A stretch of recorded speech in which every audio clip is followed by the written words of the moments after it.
Attention on this channel. We've got an important message. All observations and opinions shared here are for educational purposes only. This content is intended for adults. Viewer discretion is advised. Be advised that any individuals mentioned are not intended to suggest involvement in any crime. Case by case, got the fire. Ha! Yo, you wanna talk about true crime? We start with the data flows. Digital footprints meet criminal defense, that's how the story goes. This channel's all about online evidence, the stuff they overlook. From live stream chats to deleted posts, it's all in the true crime book. My goal is to provide insight for the attorney in the darkest hour, to find the proof that can make a case or break a criminal's power. So whether you're a lawyer or a PI, we're diving deep in the mess, exposing misconduct and hidden truths to get to the very best leads. We break it down case by case, on the trail of the facts. We show how digital evidence changes case outcomes, we on their tracks. No rumors, no gossip, just the evidence clear and concise, shining a light on the shadows at any cost or price.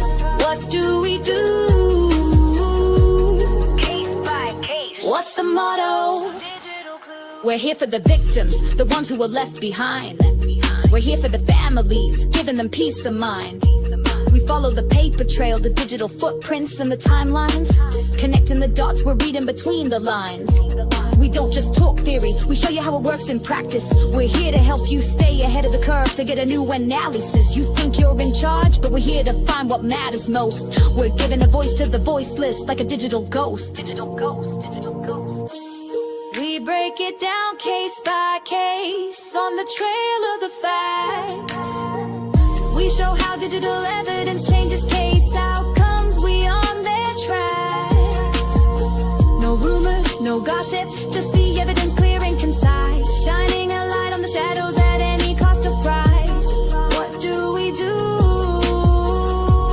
Case by case. What's the motto? From digital clues, the mystery, you wanna know the answers? We're dedicated to the chase, from the first look at the scene to the final resting place. We're here to find the answers, to give the victims their due. A true crime channel with a heart and a purpose too. We're here to build up, to expose the truth, and to shine a light on the darkest of deeds with all our might. We're here for the truth, we're here for the facts, and that's it. We don't chase the trends, we just chase the truth and never quit. We let the past speak for itself, we let the facts lay the ground. We're just here to be a voice, a tribute that is sound. Yeah, it's all for the truth. All for the truth. Ha! Come on, come on.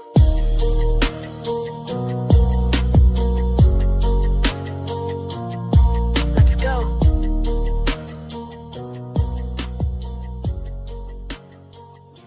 Their thoughts for you, yeah. Won't kiss the ring. Yeah. Come on. Let's go.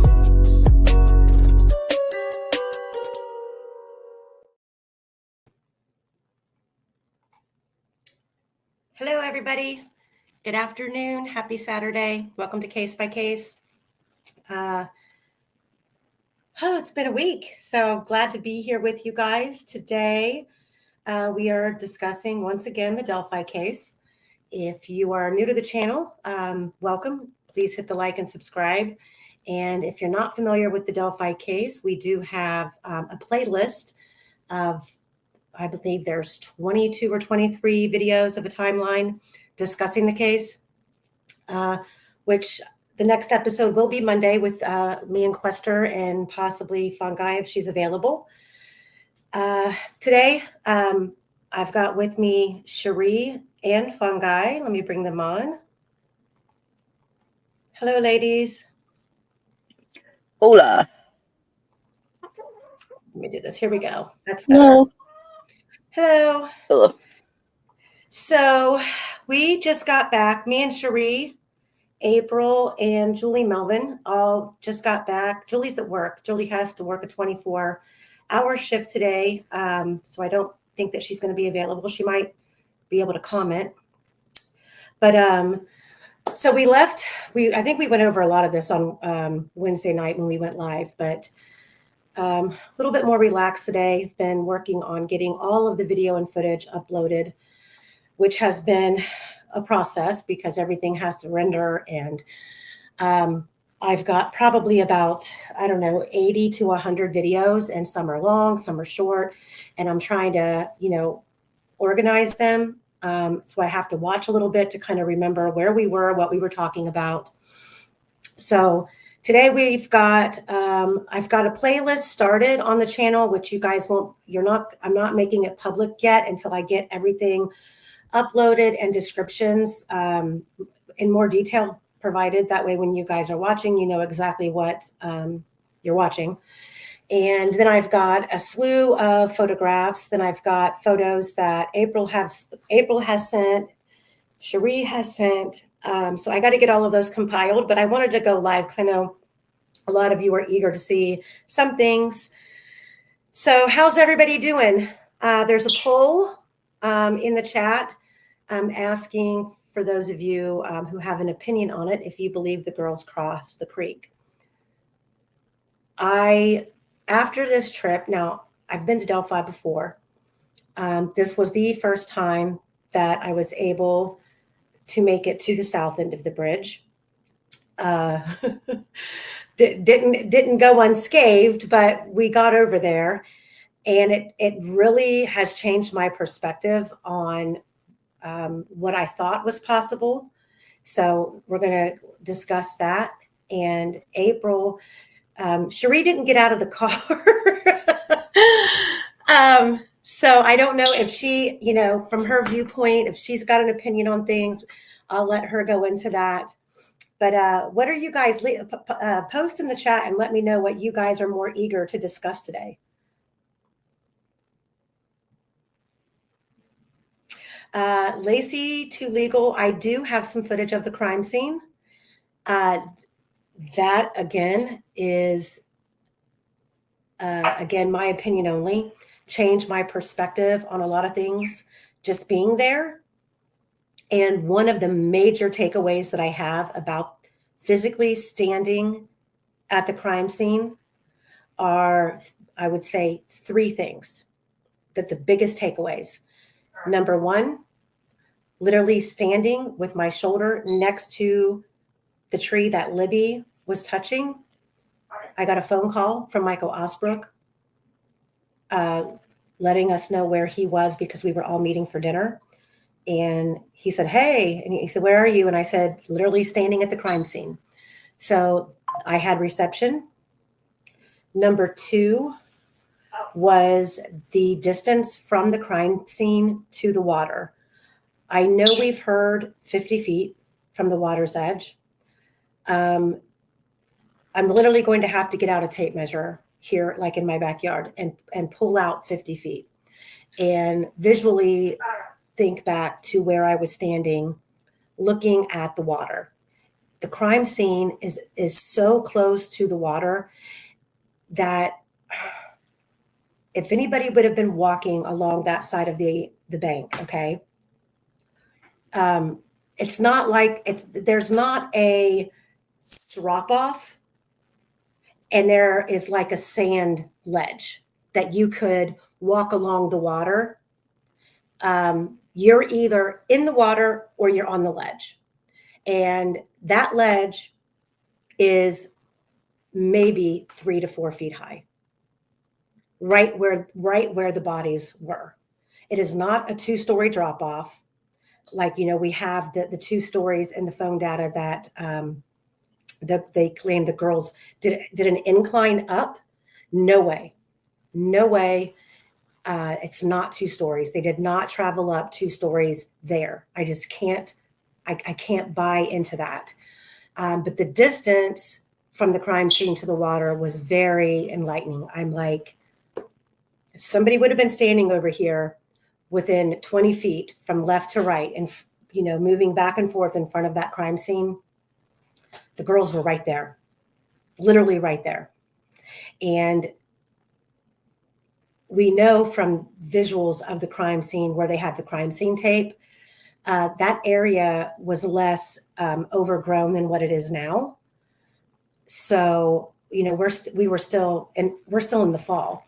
So there's still some foliage on the trees. That doesn't really matter. In February, it would have been much less. They would have been much more exposed.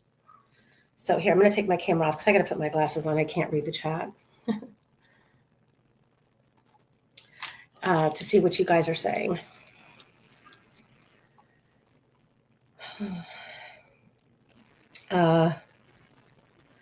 You said a semi-trailer is 52 feet.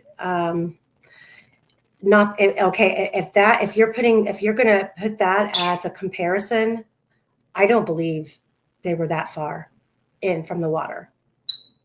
Hopefully April was taking her grandchildren to a trunk or treat. So she said she was going to hop on with us because she was there with us at the crime scene. We'll get her perspective because her and I actually haven't even had a chance to discuss it other than when we were out there, just being overwhelmed with being there. We kind of all were like, not to mention the trek down to the crime scene and going back up. Another thing that I'm sorry, my parents making his voice known. The other thing that I took away from all of that is whoever did this knew that terrain. They knew where they were going. They knew how to get in and out. And I do not believe 300 north was the option, nor do I believe going back to the trail where they claim this bridge guy person came in. I'm just telling you, it is not what we've all seen pictures. We've all had, you know how you have an idea in your head and then you actually physically are standing somewhere. It's not the same. Yeah. Okay. So April's here, critical thinker. She said, I felt like I was on hollow ground. The sadness there was so heavy. She said that too while we were there. Critical thinker, you're saying you think it was half what? Half of a semi, half of 50 feet? If that's what you're saying, I absolutely agree with you. Here, I'm going to pop up this picture here really quick. Now, this is a photograph of April. We were at the crime scene. I actually screenshotted it from one of the videos that I have. So right here to the right, like to April's back, over her left shoulder, in the forefront, this tan, thin tree, that is the F tree. In front of April, what she's taking a photograph of over here, these two tree trunks that you see, a dark one and a light colored one, that's the double trunk tree where Libby was found. Now, behind April, you see the fallen tree. There's a tree, a literal tree that looks like it's fallen and it's laying down. If you turned around and you went over and you stepped over that tree trunk and you walk about 4 feet, you are at the water's edge. That's how close the water is to the crime scene.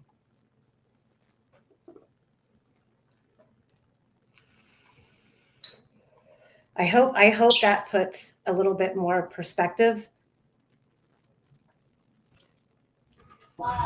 Is the F tree the tree behind April? Is that the one you mean? Not the F tree. The F tree is okay. Do you see over to the far upper right hand corner? You see that thicker tree? That thicker tree? That's not the F tree. It's the one to the left that's in the forefront. Okay. Well, So you said there was no bark, so I was looking for there's no tree.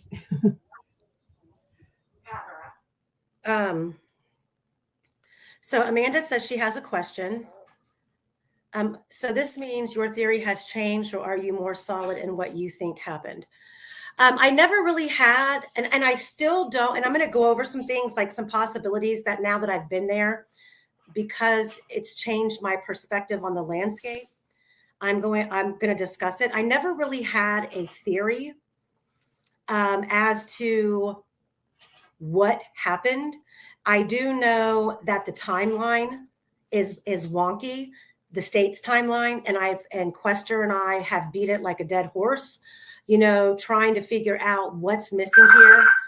Hang on a minute. Hey, Fungi, pull up some questions in the chat. I need to take my parrot downstairs. He's just, now that I'm talking, he feels the need to make crazy noises, and I know it hurts people's ears. Whose question? I'm sorry. The one that you were answering? Anybody's. All right. Anybody's. Yeah. Yeah, so you're one Brion, you are good to keep going forward. You really didn't miss much. Anyone have any questions? So she said that the tree down at the time of the murders. I'm not entirely certain. That's a great question for April or Julie. I Perhaps wasn't to down answer. there, but obviously, but I remember them saying that there is a tree that was up and is now down. So I'm thinking that's Oh, it the could be it. one. Check with her, please. Yeah, no, uh the thing that is interesting to me is that said there was no bark currently on, well, it looks like both of those trees, the F tree and the one of the trunks of the two trunk tree that Livy was found at. And I would think that's probably due to there was some pretty crazy flooding in between now and 2017. That might have been because of that. So but that's another reason why those trees aren't going to get that big. And you're going to find only certain species down there because it floods. Anyone else have questions? I was not there, but we do have, I don't recall here, so. Okay, I'm back. You think that, oh, there we go. There we go. So I heard one question about the tree being down when the murders happened. I don't believe so. And in fact, I know that over the last like 4 or 5 years, there's been a lot of like heavy windstorms and stuff there. When Julie and I spent probably a good 3 hours out there on Wednesday. And I was surprised at how much debris was laying around and the extent that people have gone to keep people out of that area. Like there's barbed wire now surrounding the crime scene area. So when you come down from the cemetery, you get probably, I don't know, halfway down, and you walk right into a line of barbed wire. And it goes all the way over to the right. So if you're facing if you're coming down from the cemetery and you're facing the creek, and it's only about thigh high. It's not tall. You can pretty much you can take your hand and press it down and step over it like we did.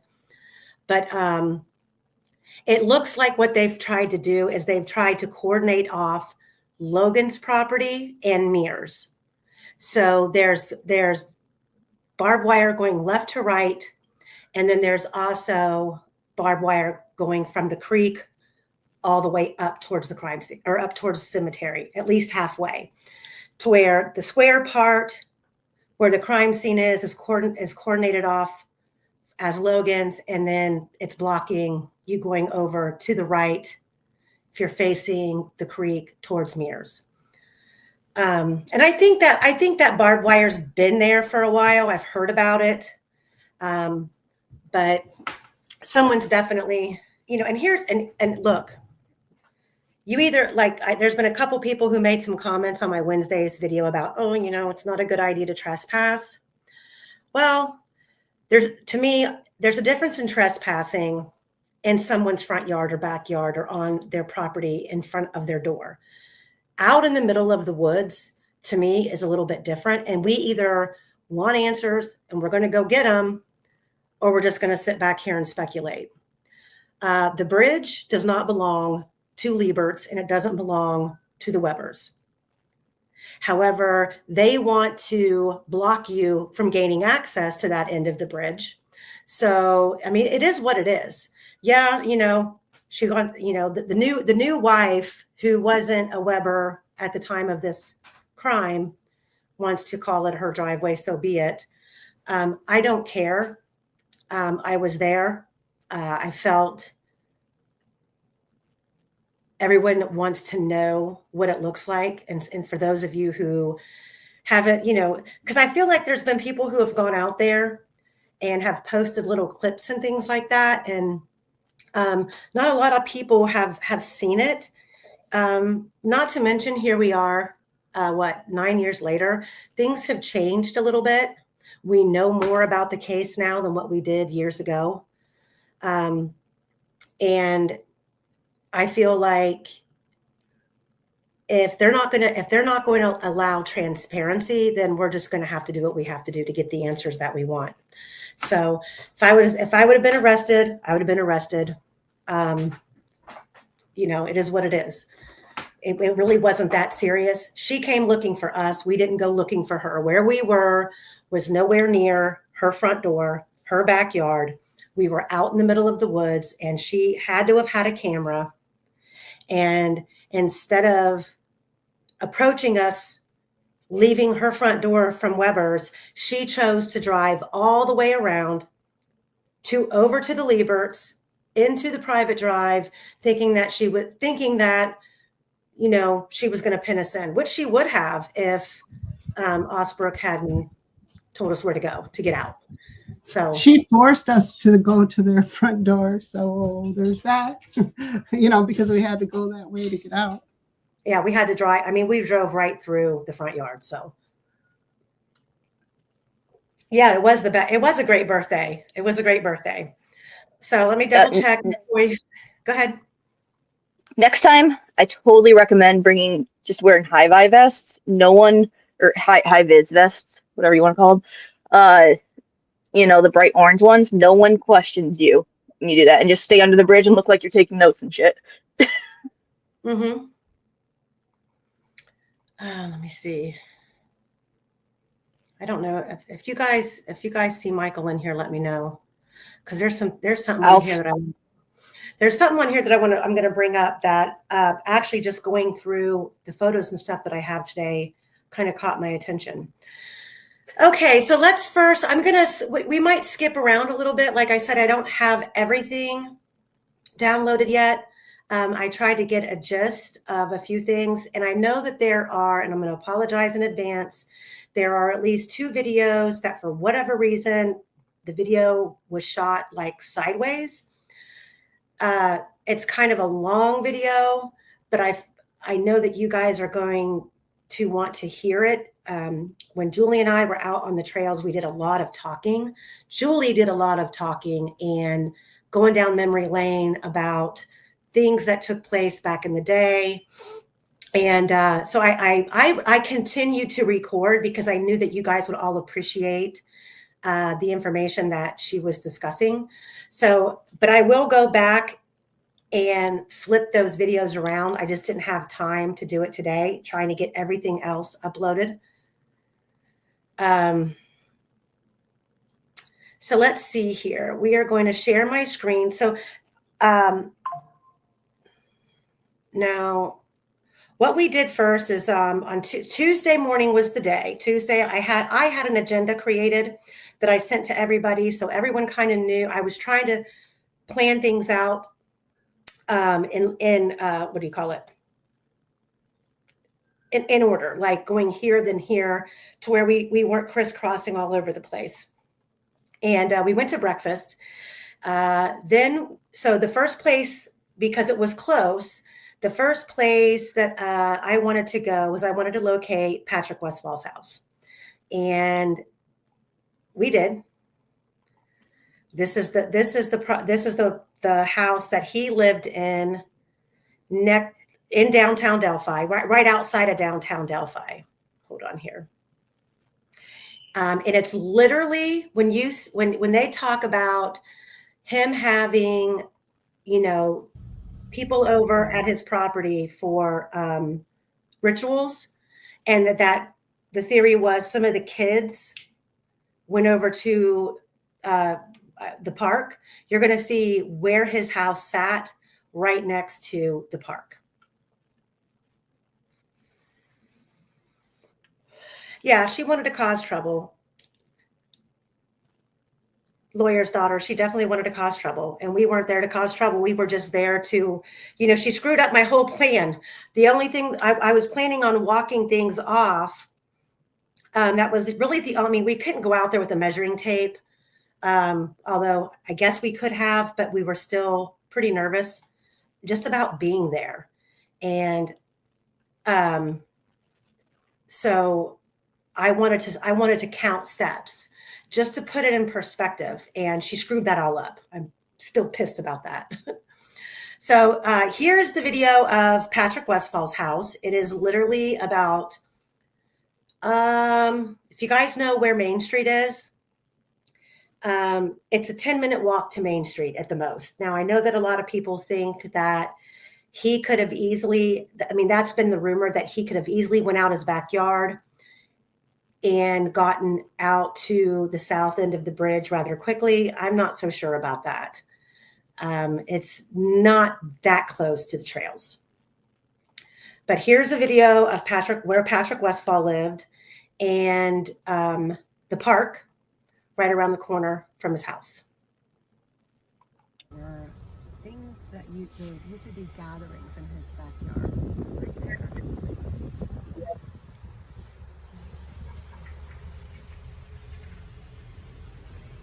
And then there is the entrance to Canal Park.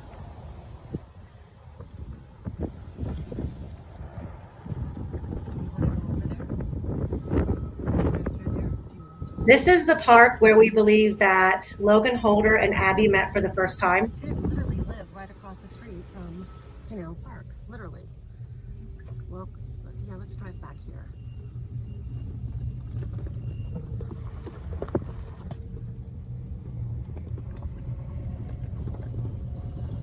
Now, I could see kids wanting to come over here and hang out. Yep. Looks like a cute area. And then, did you guys see the bridge earlier? Oh, that bridge right there. Yeah.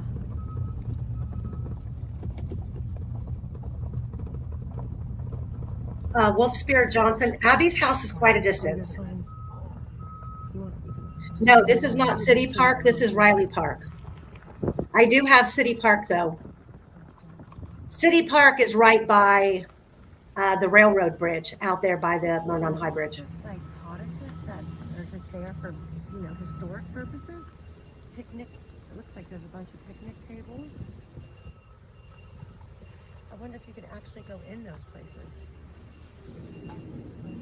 Yeah, look. So tickets, restrooms, museum.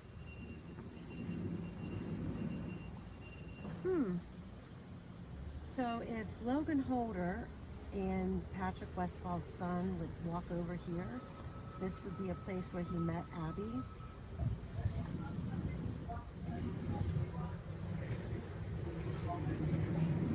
I really didn't expect it to be that close, but it is very, it's literally...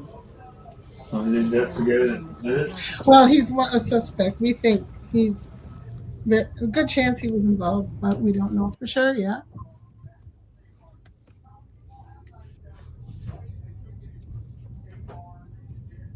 Okay, so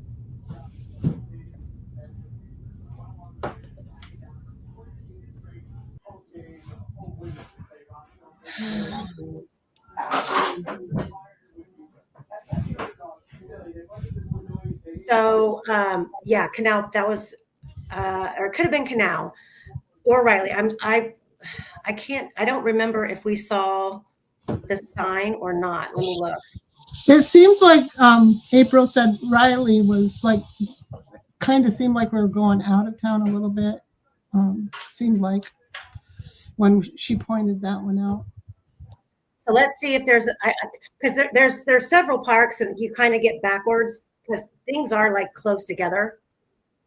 Can you guys see my screen? No?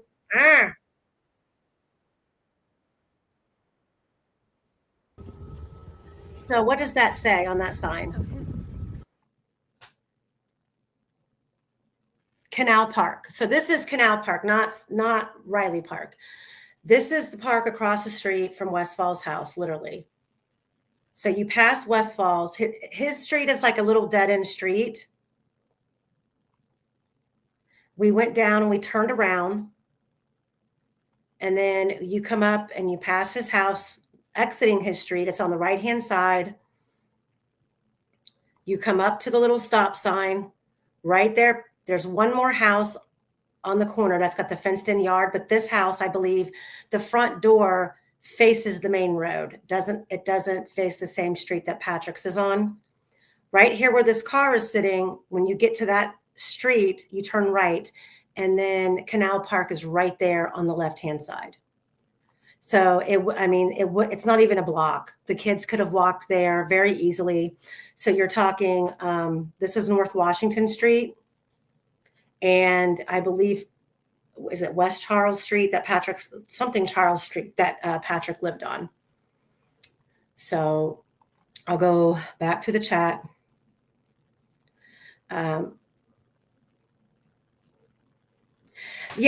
Julie had said, so all of those little cottages that are there, Julie had said that some of those they rent out like Airbnbs.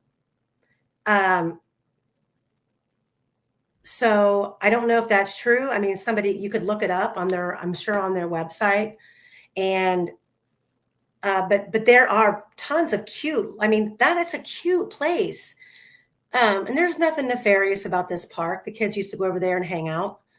I was surprised to see how close it was, but it's definitely got a lot of little cottages and places that looks like you could go into and hang out.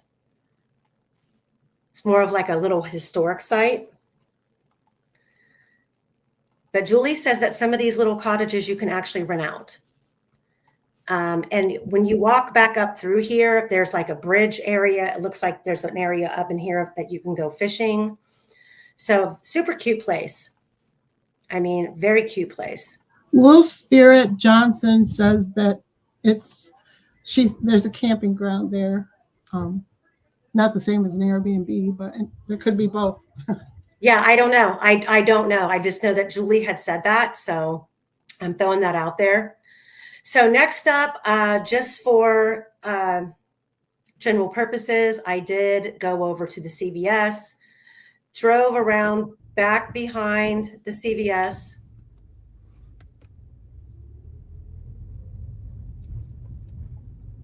So where they claim Rick Allen disposed of a box knife in the dumpsters. There's a camera. The route. Turn right. And then Onto West Franklin Street. this is the dumpster where the state claimed Rick claimed that he threw away the box cutter. Turn right onto South Washington Street.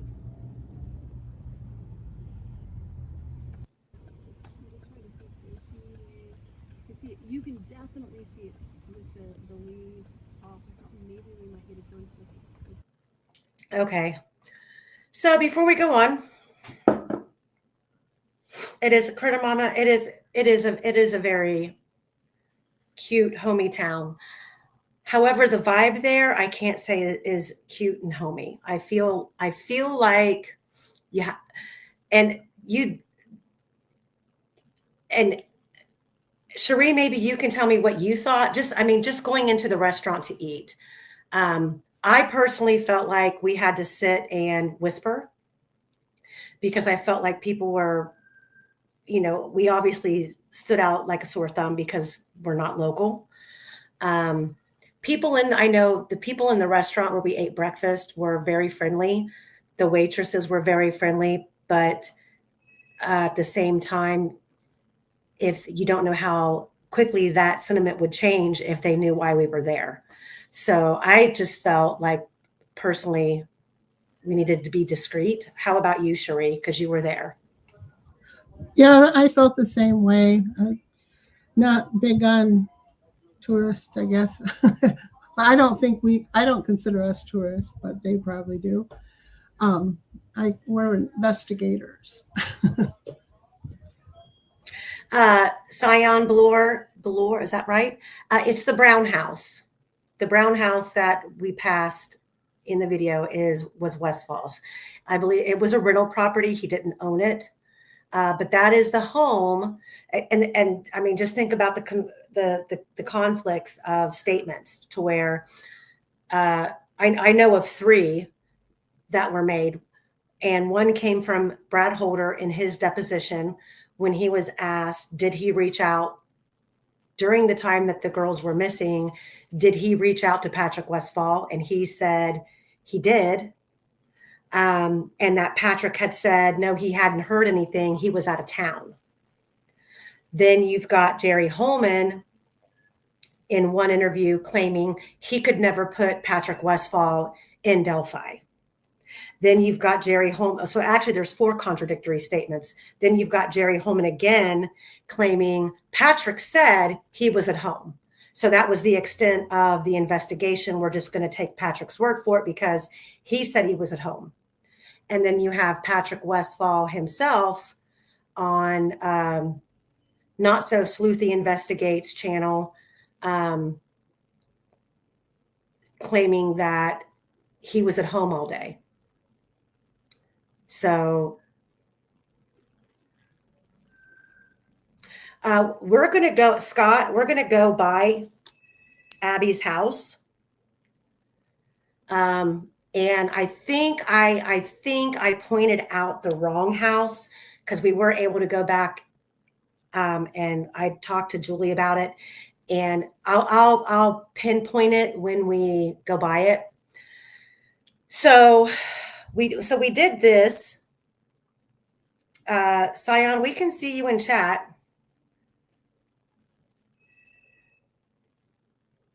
Yeah, Jerry Holman is a big fat freaking liar.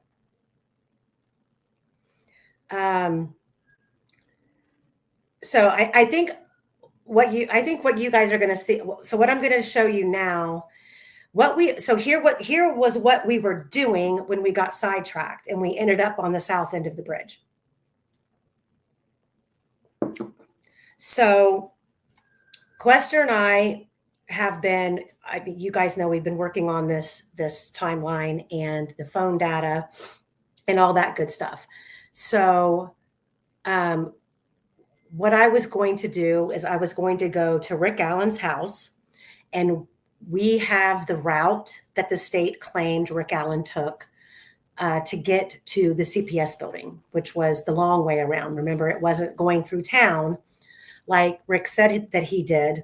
The state claimed he went out and around, and I was going to drive that route. We had the map ready to go, and we did go. We did it twice. We went the first time, got sidetracked, and then all hell broke loose. We had to go ditch my car because we didn't know if the police were looking for us, and we went and got April's car.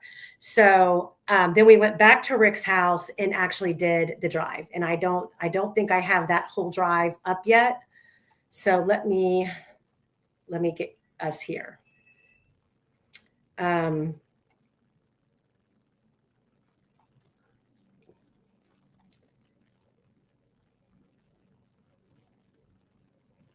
Give me a second. I've got about 30 videos uploaded in here that I've got to.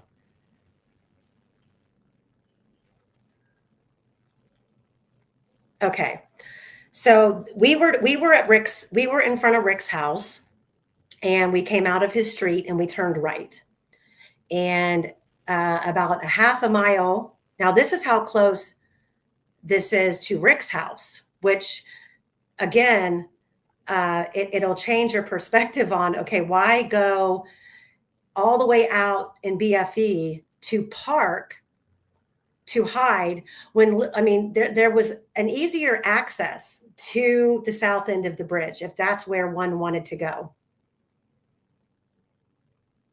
Let me check the chat. So we're driving, we are leaving Rick Allen's house, and we I seen the road and I said, okay, turn left. So where this video picks up, because I stopped it and I haven't, the ones before it, I haven't gotten uploaded yet. But this is, we are right now, forget the name of this road. I don't know if it's 225. This is the road that you see Brad Weber's white van go down at 244. And you also see the white vehicle pass at 208. And what I think is there's a good possibility that at 208, when we see the white vehicle go in and then turn around and come out, you have to drive past the Lieberts a little bit before you get to the private gate. There's a possibility that gate was closed, and there's a possibility that it wasn't, because we know at 244 it wasn't closed. Brad Weber drove right in, I believe. But if he had to stop and open the gate, we can't see that on the camera, which you'll see the gate here.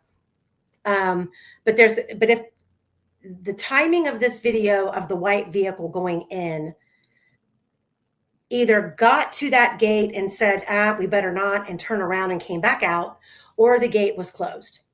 So I want to make sure you guys can see my screen. They can see it. Okay.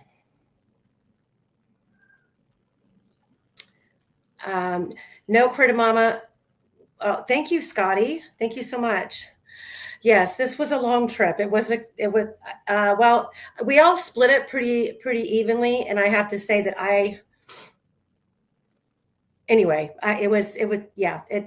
thank you for the contribution to the channel. It all helps. It really does. But so if you're looking at this photograph on the screen, you see across the cornfield, or the whatever field this is, whether it's corn or whatever it is looking directly across at the Sandiford's property. That little white house back there in the foreground is where the camera was that shot the 244 video and the 208 video that we've seen since trial. Is Fungi here? Did we lose her? Cherie, did we lose Fungi?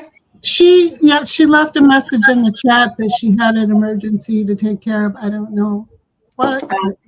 Okay. Oh, I hope everything's okay. Yeah. So, okay, I'm going to play the video, and what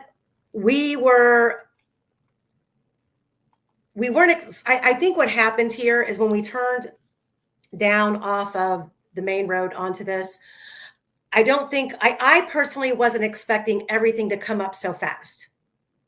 And the next thing we know, we're driving down. We've got Sandiford's on the right. We've got Liebert's coming up on the left, and we're passing Abby's house, because Abby's house is right here. So I'm going to play it, and I might stop it along the way. But before we go down into the actual private drive and past Liebert's, we had a little bit of second thoughts, and we were a little bit confused about where we were. So we turned right and went over towards the Sandiford's property, and then we turned back around.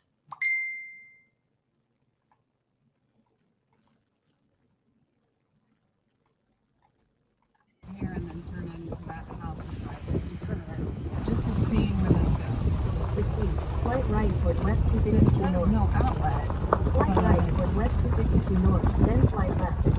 Yeah, we're going to turn around. I believe over here is the Sandiford's, and the camera captured across this field to that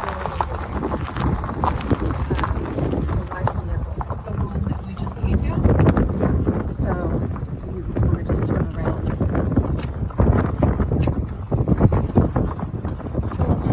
Is there a circle drive or just say straight? Okay, this is just The Rosie family? Either Rosie or Ross. think it's the lawyer, though. This is 601. This address right here is 601 West 252.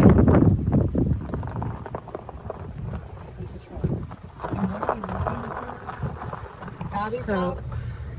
Anna's? Yeah. You know, So- does she still live with her parents? She did, yes. Because the one that you pointed out, there is no way she can afford it. Not here. So this is the field where they're Okay, so just to be clear, there is a video that I have from before this video when we first turned down this main road up here that I don't have uploaded yet. This is after we are already down here in the thick of things. I'll get that uploaded. But what we're doing right now is we've turned around.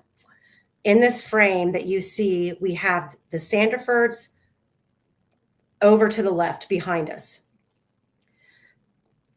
We are driving almost straight into the Liebert's property right now. When we get to the end of this drive, you got to turn right a little bit, and the Liebert's is right there on the left-hand side.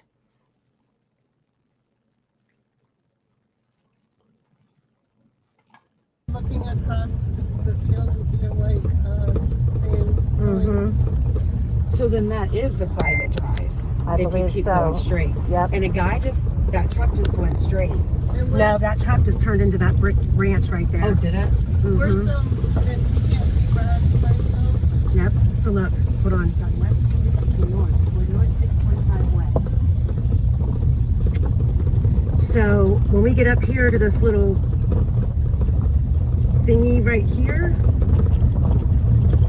to the right, the house, when you look to the right, the house on the left, that is the Liebert's. So if we were to turn right here, we would be driving right into the private drive.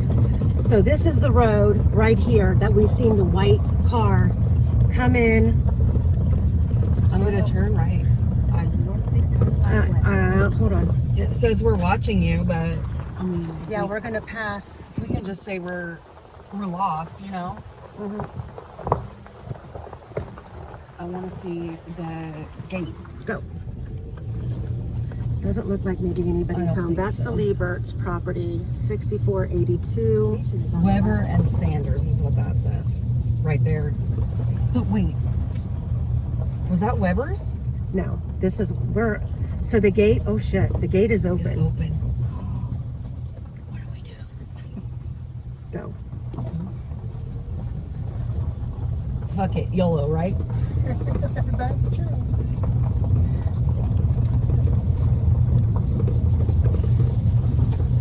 We can come and if somebody says something, we're like, hey, we're coming to ask your permission. I think you guys are going to be surprised how long this drive goes on.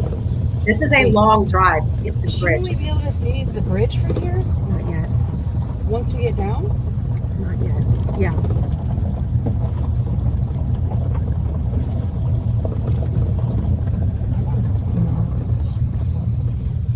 Go slow. I don't know if there's any like steep drop offs or.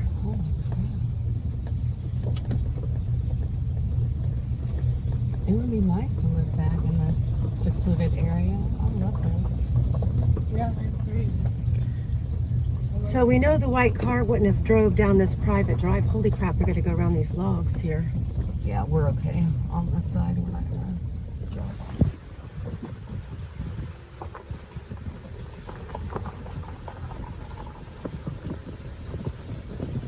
At least we know Weber's not here right now.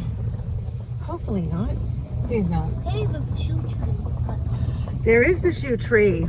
I've seen that in a video somewhere. There's the bridge. All right, you guys want to see the shoe tree again? Right here is the shoe tree. No, Hopefully not. he's not. Hey, the shoe tree. There is the shoe tree. I've seen that in a video somewhere. There's the bridge. There's the bridge. There's a hunting stand. Wow. This is exciting. And it says Weber.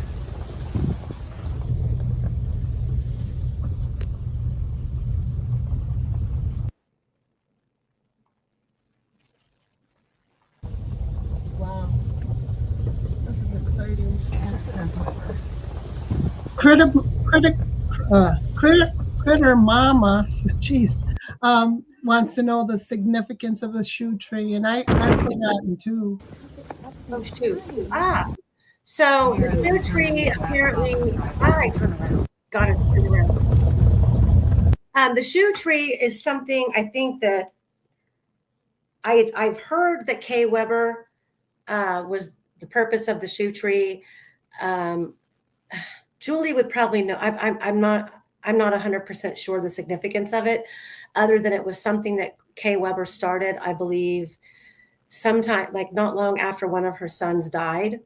Um, so people, which is bizarre, knowing what we know now, people who were back there would throw their shoes up into the branches of the tree. In And my area, if there are a pair of shoes hung over a wire or something, it means something to do with drugs, I think. But I've never seen a whole bunch in one place like that. So well, probably it's what you're thinking, not what I would have thought. yeah, Dizzy Jezebel says the same thing, that it means drugs are sold nearby. Queen of the Hill says the same thing. Um, Lawyer's daughter said, isn't it a remembrance of his brother? Yeah, see, that's what I had heard, but all of these things could all be right. Who knows? April says she hung the shoes of her son there after he passed. Now it's a tradition there for some reason, which is odd because they don't want anybody back there.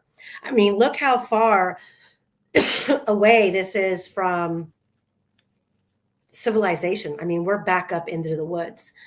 So the whole concept of trespassing is just, somebody's protecting this area for some reason. I just don't understand why they would go so bananas over the whole ordeal. They don't want anybody, they don't want us back there. I mean, according to Brad Weber's wife, Rick Allen is guilty. He's been found guilty 5 times. He's been denied an appeal. We're stupid. Blah, blah, blah. So, okay, I'm going to keep going. I think I backed it up a little bit. Go slow. I don't know if there's any like steep drop offs or.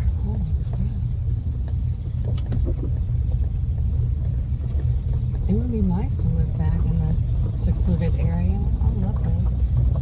Yeah, I agree. So we know the white car wouldn't have drove down this private drive. Holy crap, we got to go around these logs here. Yeah, we're okay. On this side, we're not gonna drive.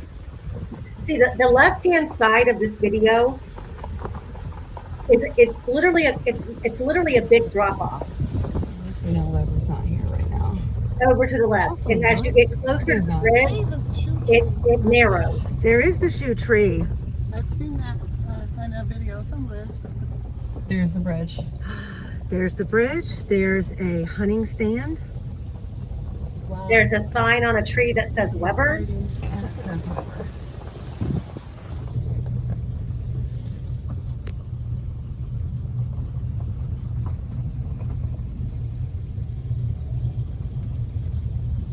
Well, now we know where the other end of the bridge is too. So they were up there, right? Mm-hmm.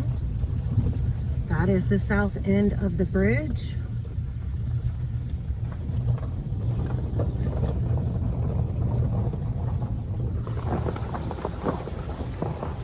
This is down the hill. This is where they girls came down, right here. From right there.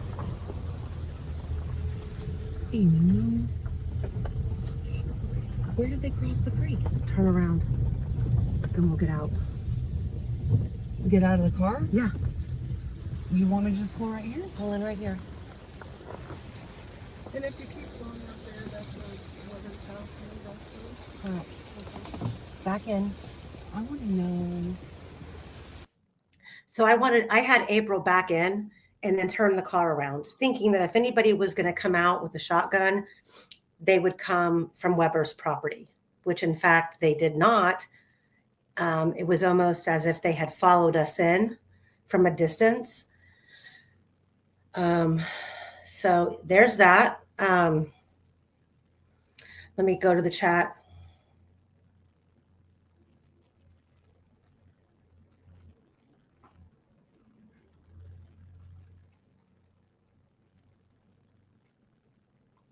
So Hudis says, in honesty, if someone is trespassing on my private property, I'd be pissed too.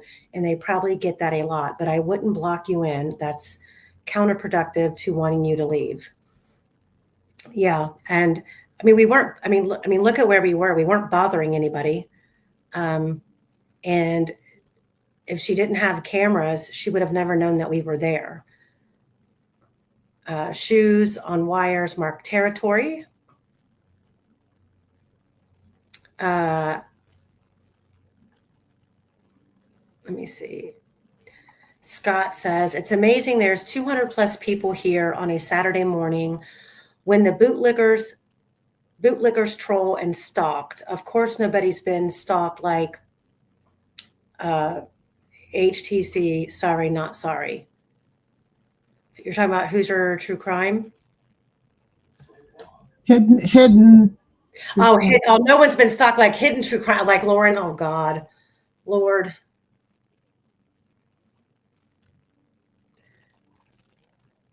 Yeah, but, I mean, if we would have had bear spray or mace or something, I mean, it didn't rise to that level. And now I never thought when we got out and approached her car, I didn't really ever stop to think that maybe she had a gun on her, but she very well could have, but she didn't pull one. So yeah, I said, let's get out of the car. And April said, get out of the car. Yeah, I thought, well, shit, we're back here. Like we might as well go for it. Anna says a quick search says the shoe trees start when someone successfully tosses shoes upward and they stick. Sometimes others copy and a shoe tree is born. I have seen this more after graduations that otherwise her comment got cut off. So the Webbers own the property, but the Webbers don't own the bridge. So if you're up top at the south end of the bridge, they don't own that.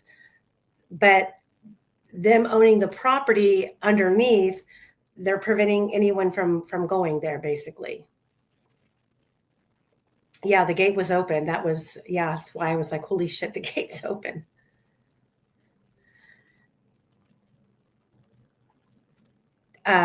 It's very secluded, and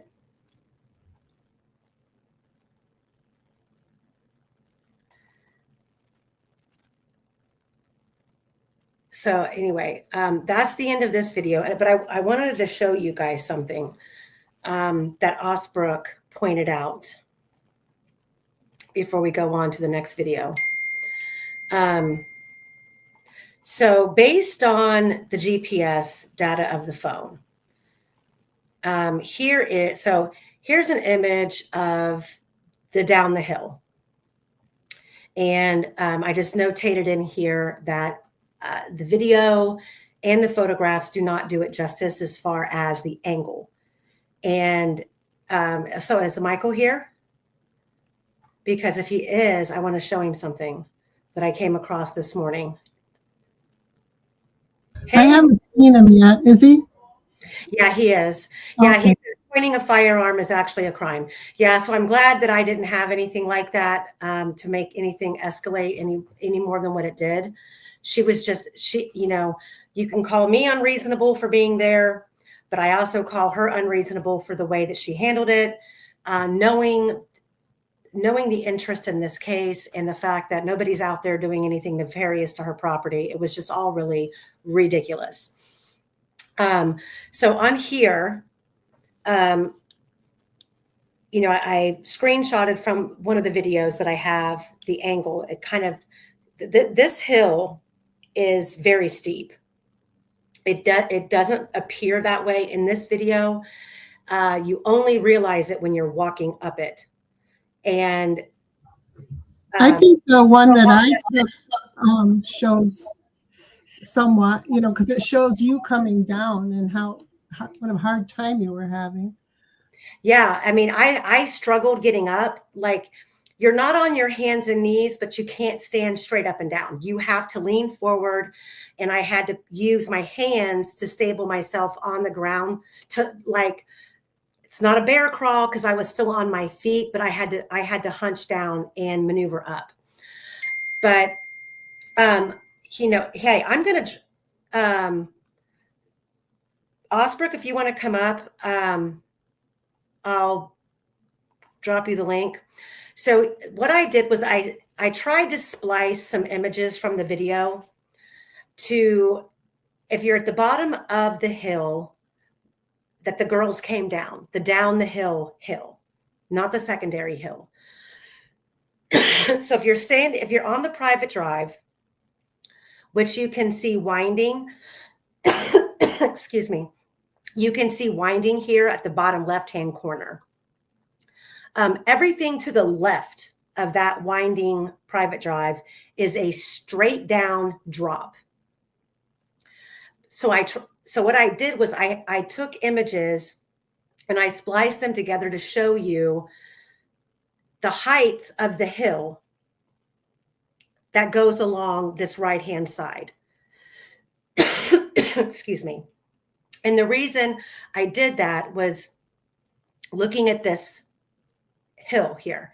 And I don't know if you guys can see clearly over here in the far left-hand mid area of the photograph, you can still see the white the white gravel part of the private drive. And the reason I thought that was important was because, and here's another one going up, and out of view shot over to the right is the end of the south end of the bridge. So this is kind of the area up here at the top of this hill where when Abby came off the bridge and continued past Libby, this is kind of the area that she walked onto, and then she turned around and went back. But I don't want to screw up the meaning of this, but this was an image that Osbrook sent me about the GPS coordinates on Libby's phone.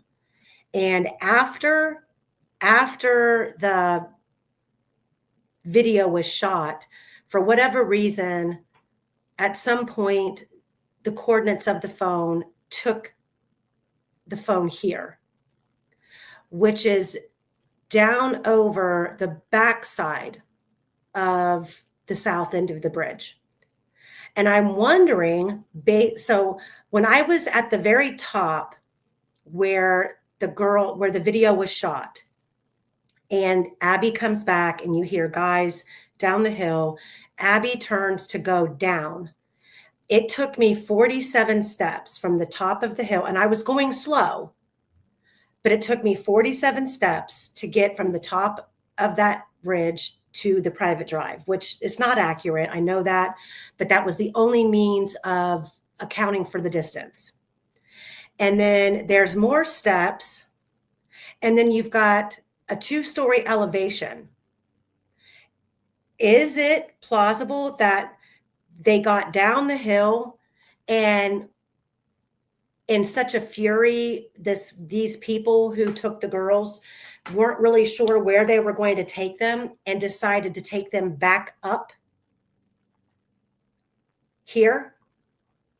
Because there's no 2-story elevation to go up anywhere else.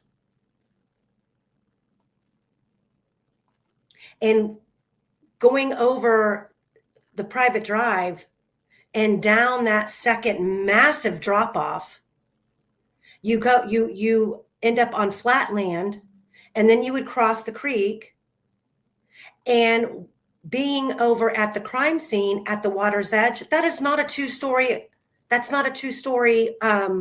level change up. You're talking 3 to 4 feet from the water up the embankment. There's no way that's 2 stories. So the only place that I can see where there's a 2-story upward elevation change is here, right back up the side of the hill that they came down. So I don't know what Michael thinks about that, I don't know if he wants to come on.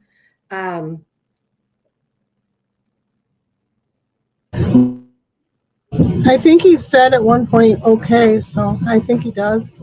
Okay. Okay. So call me stupid. So when you say the GPS 38 feet off of the bridge to the southwest, which way okay.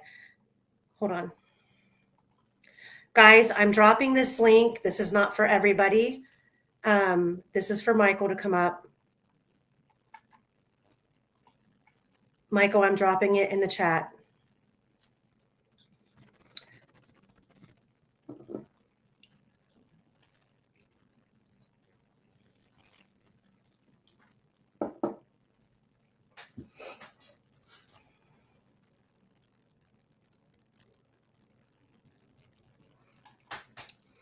So that's why I screenshot. That's why I screenshotted these from the video, because I was like, wait a minute. This is the only 2 flights up that I can see. And I went back and I pulled up this image here that Michael sent. And I was like, could they have come back up the hill? And the thing is that even if they would have gone back up the hill and down the other side, they would have kind of been trapped. It's kind of like a horseshoe type area. And there's no way they would have been able to hide from a white van passing. There's no way. Hey, Michael. Hey there. Can you hear me? Yeah, I can hear you. Okay. Yeah, 38 feet. So it's maybe it's not southwest. If that's directly north-south, the bridge really goes kind of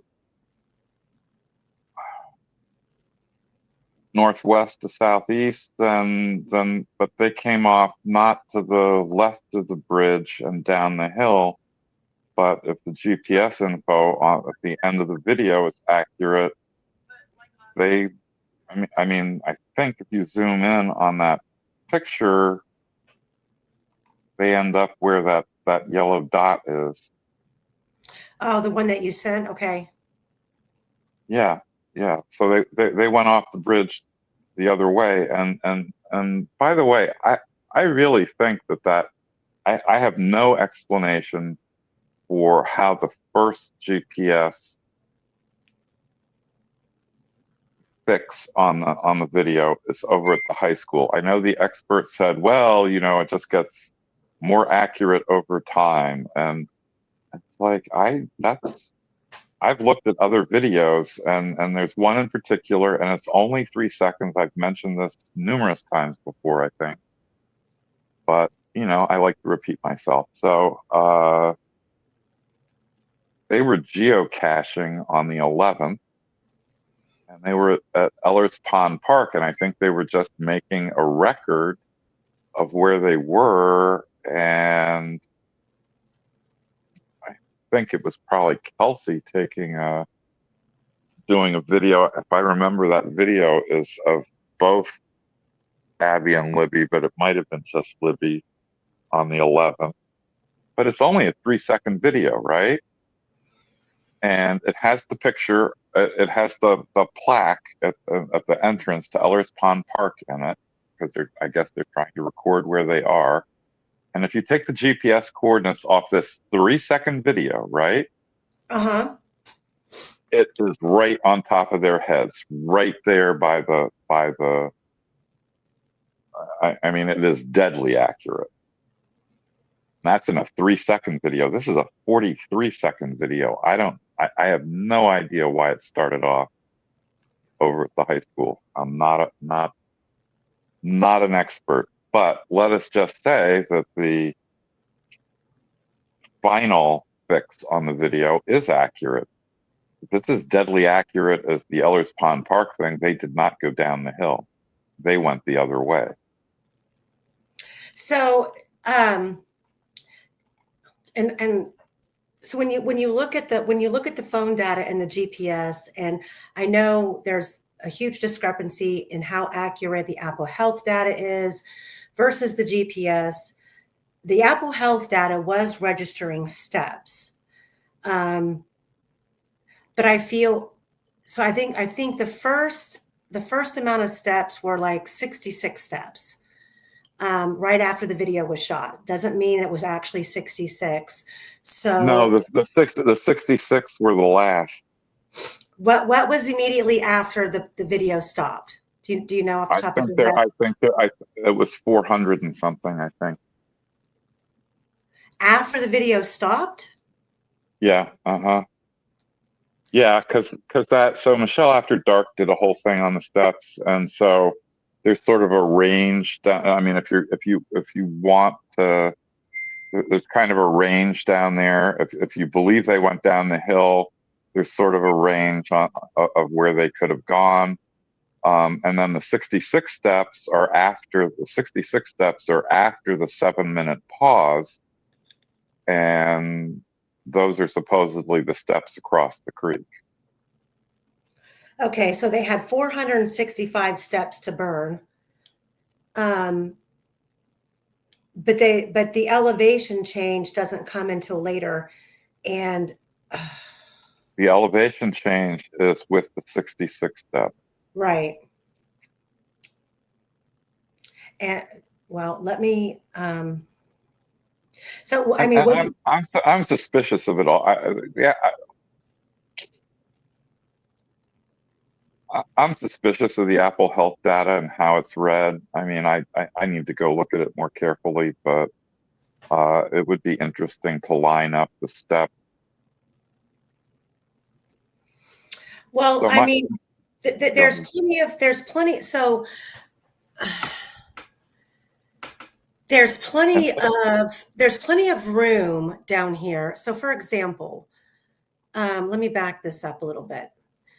Let us not forget also that Stacey Eldridge said that there's more movement on the phone, but she wasn't asked about it. That's heartbreaking. So I've always wondered if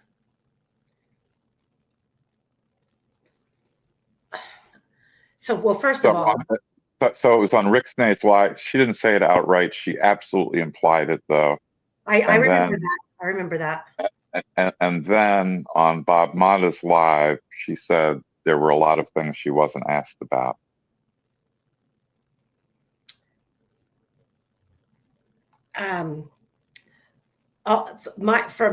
From being up there at the top of that hill, scared or not scared, I feel there would have, you see Abby turn in the Bridge Guy video, but then the video cuts off. You see her turn as if she's going to go down. That hill is so intimidating.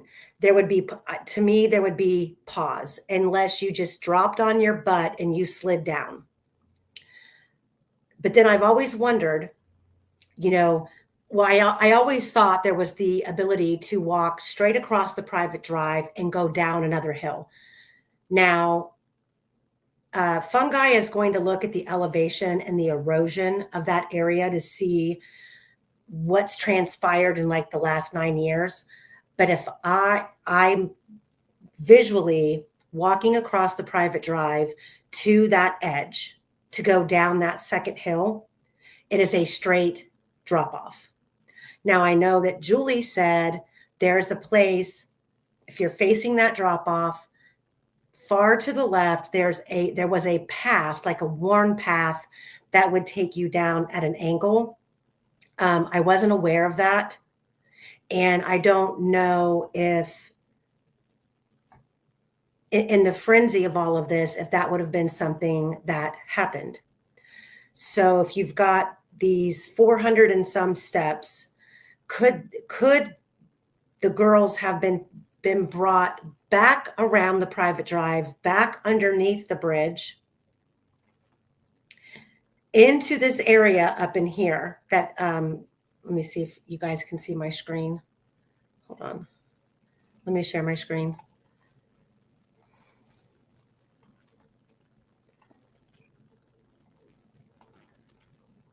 I will die on the hill that they did not cross the creek. I don't think so either. I really don't. So here's the deer stand. So if someone brought these girls back down the private drive, heading straight towards like where my vehicle is pulling in, and then took them up in here to the right of the screen, you can see in the foreground, there's a very large hill back there. So once you walk back into this wooded area, the only way to get out of there is to go up the hill, which would take you, once you got up there, you would be coming down this other side, back to the private drive. And this is why it's important. So Matt Hoffman told me that Stacey Eldridge said so, right? It's he said, she said, but it's coming from an expert to an investigator to me, that it's not in the Apple Health data, but the accelerometer in one database or another does record downward movement. And Stacey Eldridge said it would take her 20 hours to tease that out. And, you know, 350 an hour. So I guess they didn't. Is that Julie Melvin who just popped in the chat? If that's Julie, if you want a link, I'll bring you up. Okay. So I'm sorry. I didn't mean to interrupt you. I'm so sorry. Say that again. No. I just think it might be important to actually spend the money and get the downward when the how much downward movement there was when, and you know, that could be, you know, that could, if there is downward movement and there's no downward movement at the time the video shot, then we know they didn't go down the hill. I'm dropping the link, guys, for Julie. And by the way, I want to tell you, your escape actually proved there's another ATV track back there that I didn't know about. The one I knew about from Julie turns to the right and ends up on 252 after you go across sort of a gravel patch. I went and looked at Google Earth, and I remember you all telling me that you came out on 200, and sure enough, so you could have veered off to the right, which would have taken you to the gravel track onto 252, but it went on straight to 200, and that's what you did. And why that is important is, I always thought, I mean, Julie told me about the 250, the part, the dog legs onto 252. I didn't know about the part that went on to 200. And that's important because if you go straight out onto 200 and turn right or left, you wouldn't show up on the Sandifer security camera. And I thought, so there is a possibility that somebody came out and wasn't caught on the camera. So I have a photograph there. I think in the video you'll hear a little bit of it. We were a little bit in panic mode trying to get out of there. We thought that she was following us, but she didn't. And I think that when we turned around, how did you do that? So if you look right here in the video, let me see. Let me share my screen. So when we pulled in for safety reasons, thinking that Brad Weber would be coming from his property, I wanted to be able to get out. So I had April pull in right here, right in here on the right-hand side. She maneuvered and she backed in, and then she turned my car around. So my car, the front nose of my car was facing the bridge, thinking that someone would be coming up from behind us. So when this car approached, first of all, the car didn't pull right up on us. Me and April were out of the vehicle. We had just came down the hill.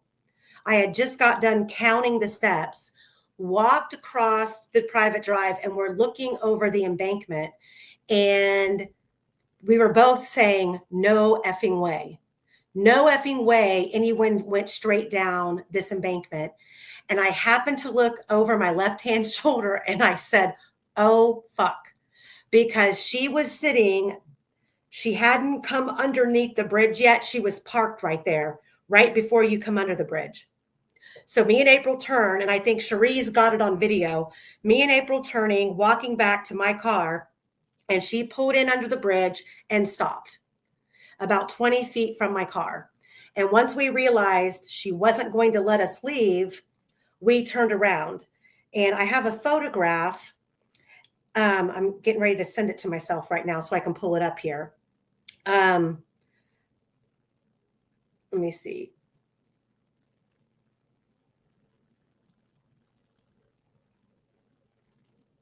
Hang on, guys. I'm going to get this photo in here.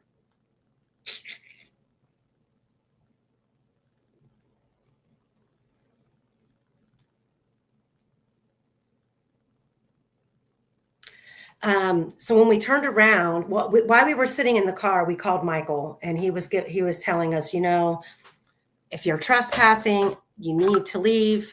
They can't, you know, arrest you or write you you can't be charged with anything if they don't catch you. And that's when he started telling us about the ATV, which he had discussed it with me before, but I at the moment I was scared. So I was like, oh shit. So he was like, turn around. And the funny thing is when we turned around, Weber's property is like not that far. You pull right into his front yard. He doesn't even really have a driveway.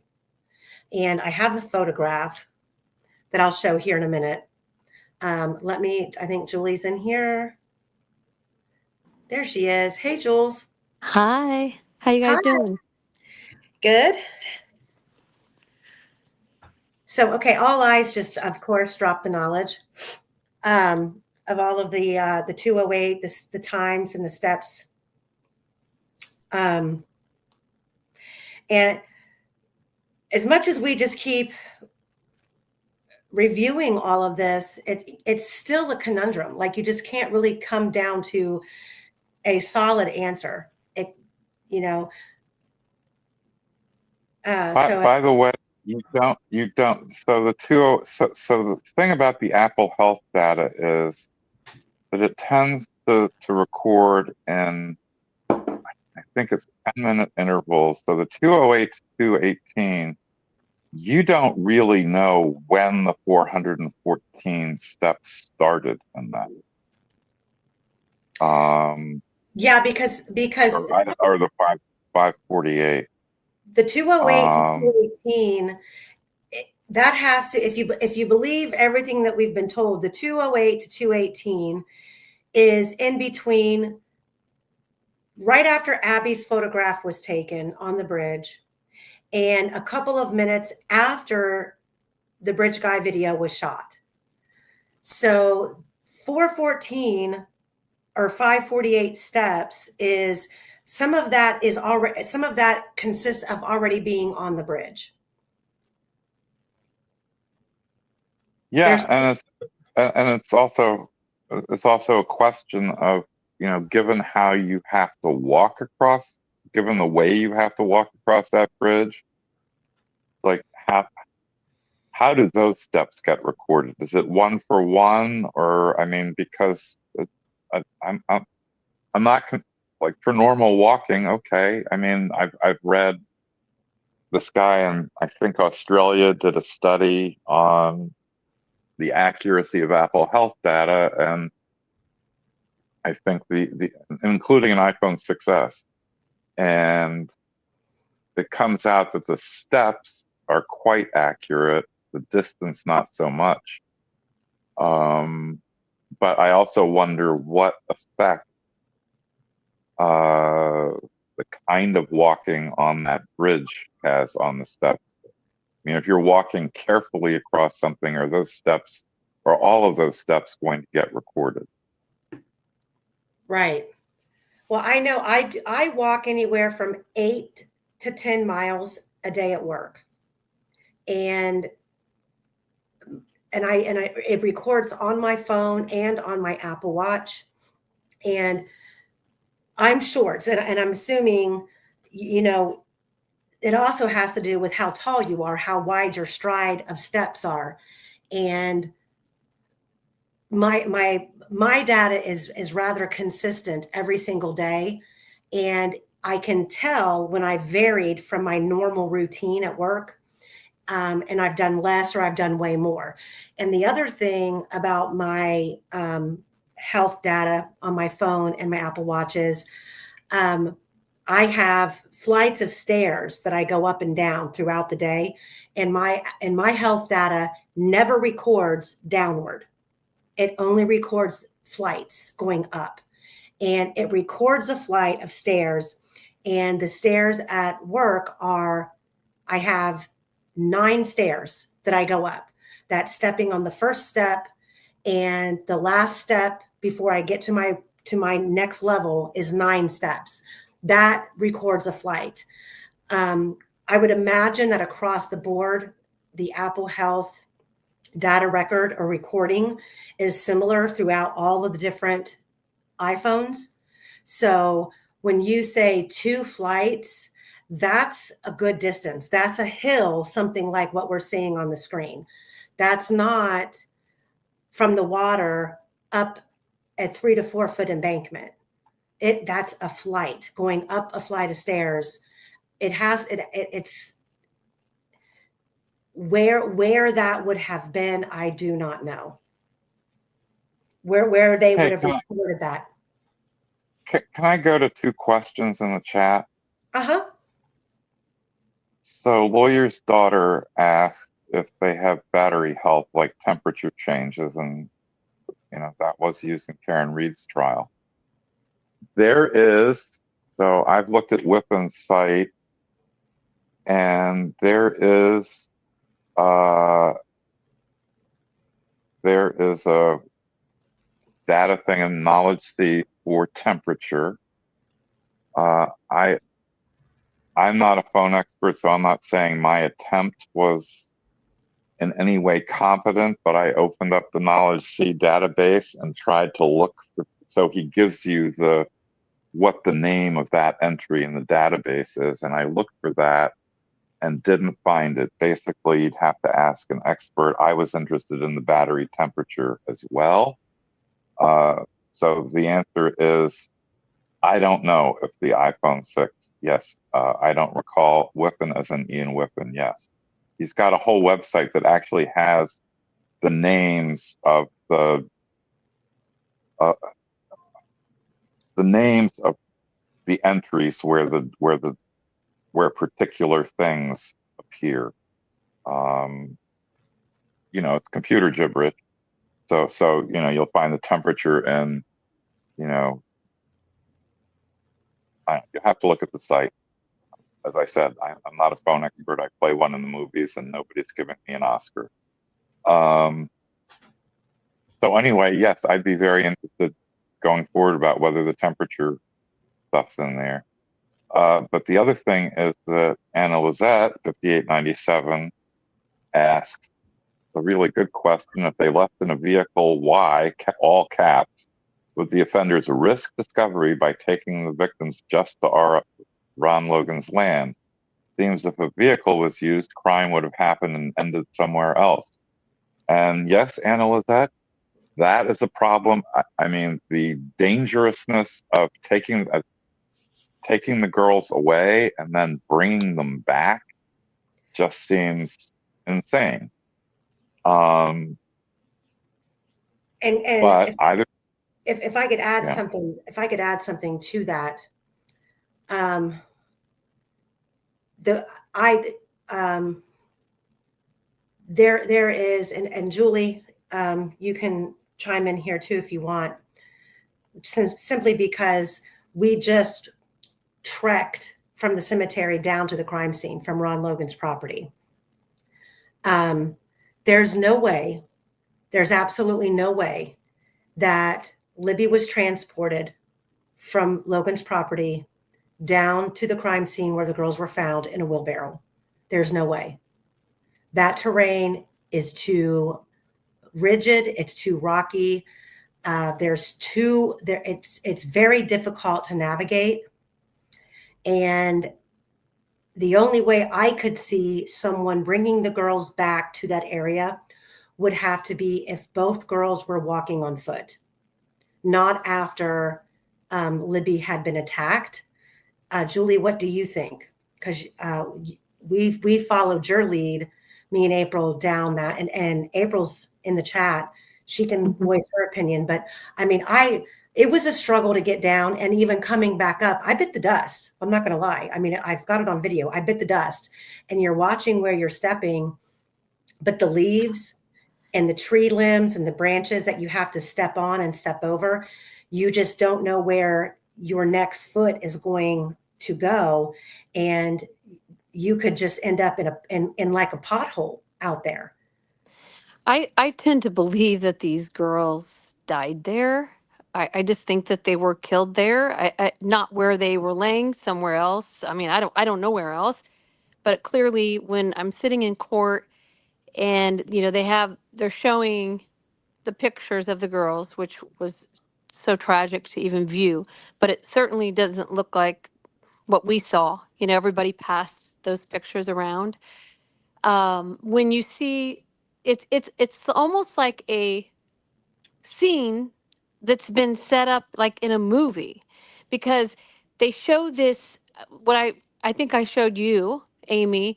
There was an area maybe 10 feet or so in front of where the girls were laying that was about a 2 foot wide by 4 foot wide or whatever by 2 foot deep area, and it was almost kind of looked like with rounded edges. It was all this blood. It was a bunch of blood.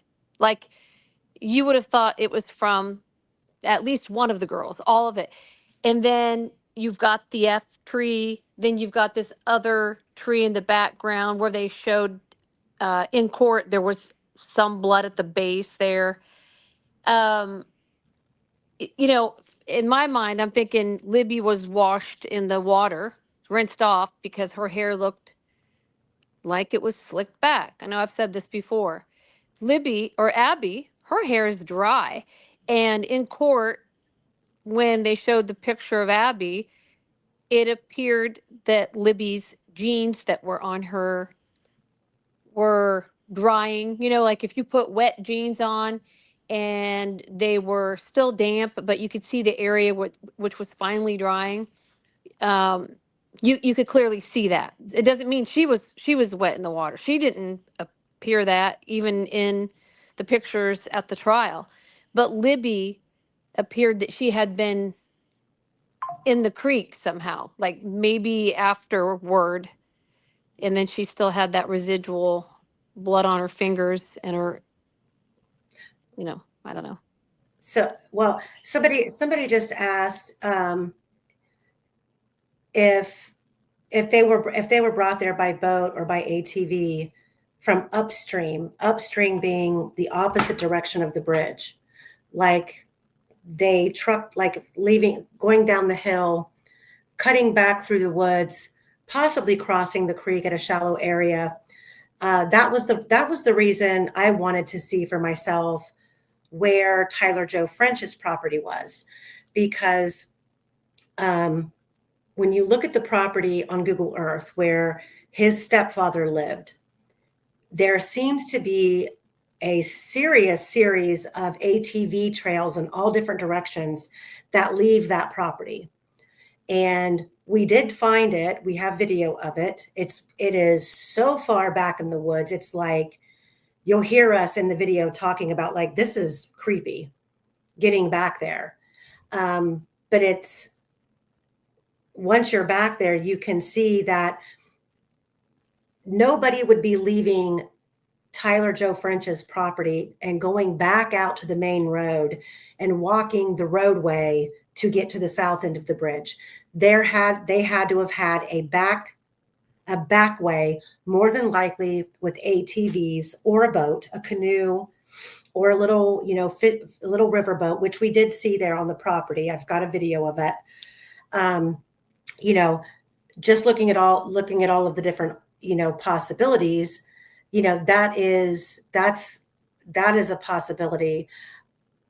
But Julie, do you still, since we were just there at the crime scene, do you agree with the state's assessment that the girls were 50 feet in from the water, or do you think it's actually closer? I mean, I didn't have a tape out there to measure it, and I'm kind of a stickler about the measurements, but I think that's a good approximation. I do want to say something because somebody mentioned this when about the blood. Looking at it, it was pretty shocking. You're focusing on all this, and I think there was not a dry eye in the place when they were showing these photos, especially of Libby. And it's so much clearer. They're doing these. They did these longitudinal cuts. So like if you cut your carotid, you're done. If you didn't do a horizontal cut, like when somebody said, I think Dave Erskine said, they sure knew what they were doing with Libby. So you're shocked about all that. You're saddened that they had to go through that.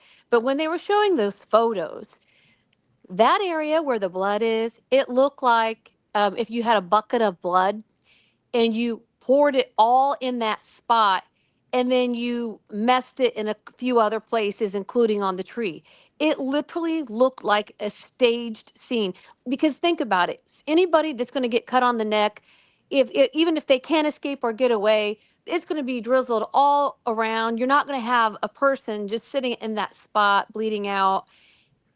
Even like that, even if you're in your carotid artery, this literally was totally saturated, like a 2x4 area that was bloody, all bloody. And what was the question? I'm sorry, I didn't answer. No, but I want you to touch base on the conversation that you were having while we were at the crime scene when you were talking about Libby's ankle. Oh, I noticed, and this is what I wanted to see if they came out in the transcripts and said anything about this. There was, how they have to mention it because, Dr. Core's up there, crime scene investigators up there. There was mention about Libby's ankle and having these injuries to her right ankle, but it was kind of glazed over. Nobody really wanted to talk about it. I'm like, well, why doesn't somebody talk about that? Because I don't care what anybody says, and I will tell you that blood was dried with markers on each side. So if you hang something, whatever, if you bleed and you hold your limb in a certain area, and especially if it's a large vessel like your carotid arteries and you're bleeding out, the way that both of those girls had the blood pattern on them was dry, like the edges were dry. It takes, especially depending on your temperature, it's going to take a half an hour for it to completely dry. So then when you do take them and move them in another position, it won't bleed out at the sides. So this is ridiculous when someone says, well, he had to hurry up and kill him instead of rape him because he had to get out of there. There was so much precision, like time that it took for all these things that we see on the girls to happen. This took some time. So I mean, it's still a mystery to me. Where were they? That's what Brad German said to me. The first thing he said to me after the 2019 press conference, I followed him out. He said, I wouldn't have known about this if I didn't see it on the news because Mike and Becky keep me out of the loop. And he said, he looked at me, and I think he was smoking a cigarette at the time. He goes, I want to know where they were that night.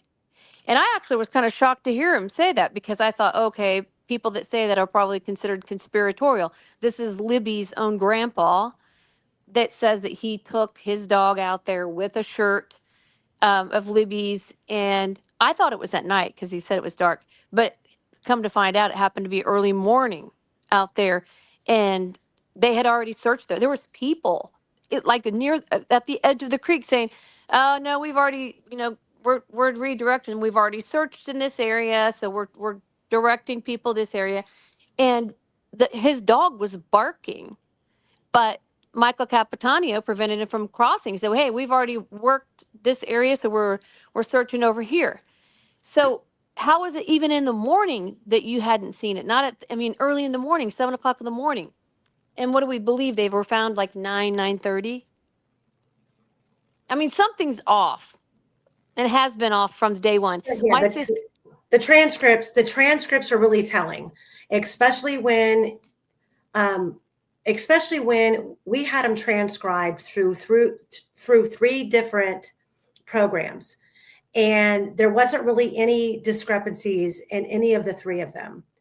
And when you put Brad German's statement with him being blocked from crossing the creek in the early morning hours of the 14th, while it's still dark, and you've got Capitano standing out there saying this area has already been searched, then you listen to the scanner, and you literally hear them. They're calling for things, and they're setting things up for a crime scene without discussing that they had found a crime scene.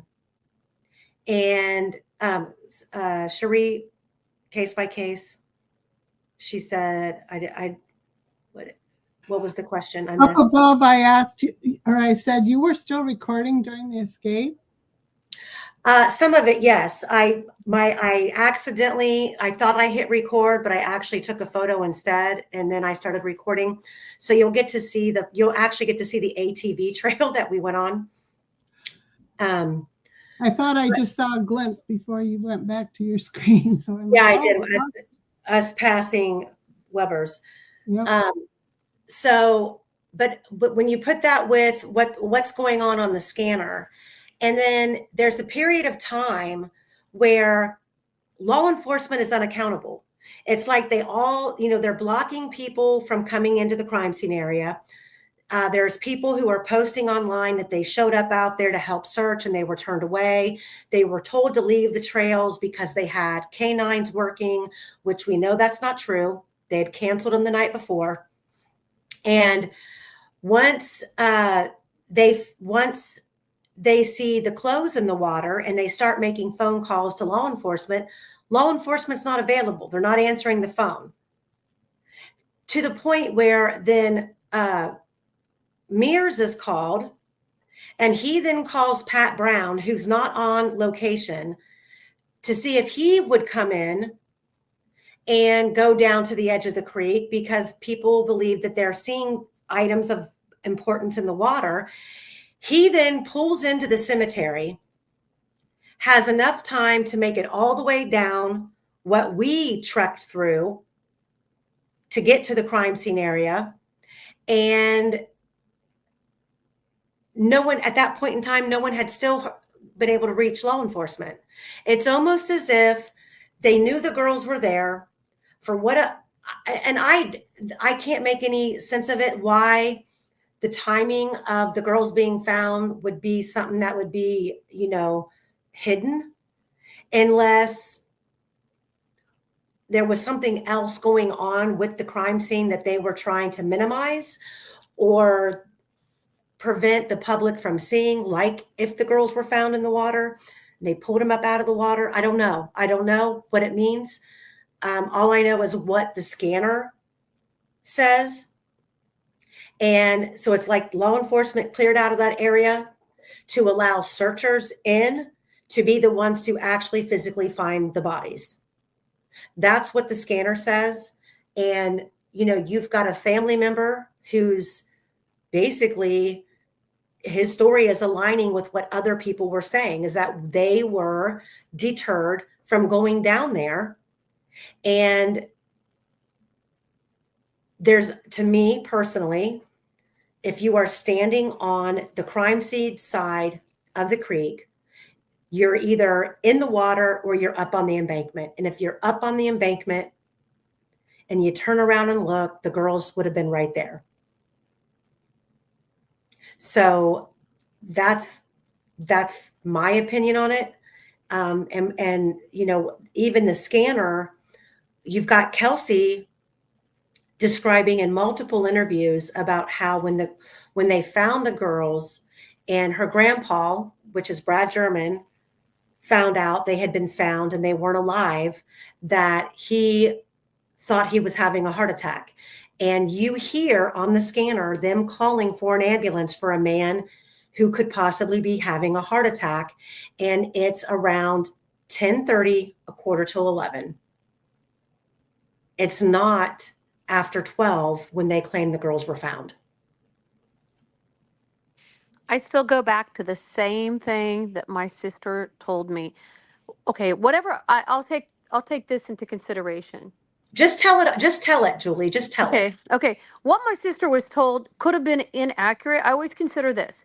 Just because you're told something doesn't mean it was accurate.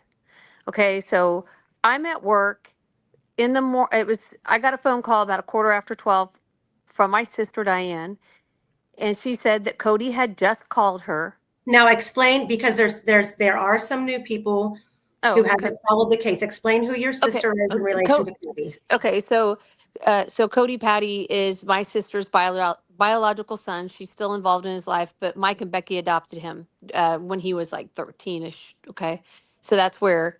So now that's how this all gets intertwined in here. So he had called her to tell her that, hey, he got a call. She called me to tell me that he had called her on the 13th, and he had just gotten off of work around 3:30, and he wasn't even home. He was driving home, and he got a call from Becky saying that Libby and her friend were missing. That's all I knew. Now I had met Libby, but I she knew that I knew Derek and knew Becky and Brad and all that. So she said that Becky's already asking him to come to meet him at the bridge to go searching for him. And I'm like, wait a minute, wait a second. But you just told me that he called. She knew the exact time at the time too, that Derek had made a phone call at 3:11 and 3:13. So that's how I knew the time, because she told me at that point. And I'm like, wait, if he's getting off at 3:30 and there's 15 minutes, why is everybody like freaking out? Like, there's got to be an underlying reason they're kind of freaking out. I said, look, I've got a teenage daughter. If she's out hiking and I know it's a sketch, the Wi-Fi is not always that good. It's kind of off and on. I'm not going to get worried anyhow, especially if I know that her friend lives just down the lane a half a mile. So I was like, why are they getting worried so fast? Whatever. I get it. There's other reasons we don't know about. So the next day, my sister called me and said, Julie, they've been found. And I said, well, and she said, they're dead. And I said, what? And I said, where were they found? They were found down at the creek. And I said, well, where were they the night before? And she said, Cody said that Josh told him, Josh Lank, who was helping Mike Patty the whole time, not like he would get the story wrong. Okay. He's the one that got Mike Patty the canoe. He's heavily in this family, was Tara's, I don't know if it was ex-husband or whatever. So she said that Cody told her that Josh said that they had been in a cabin overnight. And I said, well, how'd they get down to the creek? She goes, I don't know. I think that they must have escaped. So I got this picture in my mind. And I said, well, where were they found? She said, Jake Johns was, and I'd never heard of the guy before, and it was the exact story. It's what he testified to. Jake Johns was over on the Weber side, and he was looking, and he saw some clothes in the creek, and he looked up and saw one of the girls. I said, well, where were the girls? She said, Cody said one was half in and half out of the water, and the other one was further up the bank. Okay. That's not where they were found. Well, we know they were moved. Then I start wondering, were these girls moved by whom? That's what I'm starting to wonder. Were they moved after the fact? Or you would think that people would be talking about that. There'd be too many people, if there was a couple people around. I don't, I still, none of it still makes sense. You've got a big, you got a, you've got like a, it looks like something out of a movie. The crime scene looks like it's very much staged, almost too staged.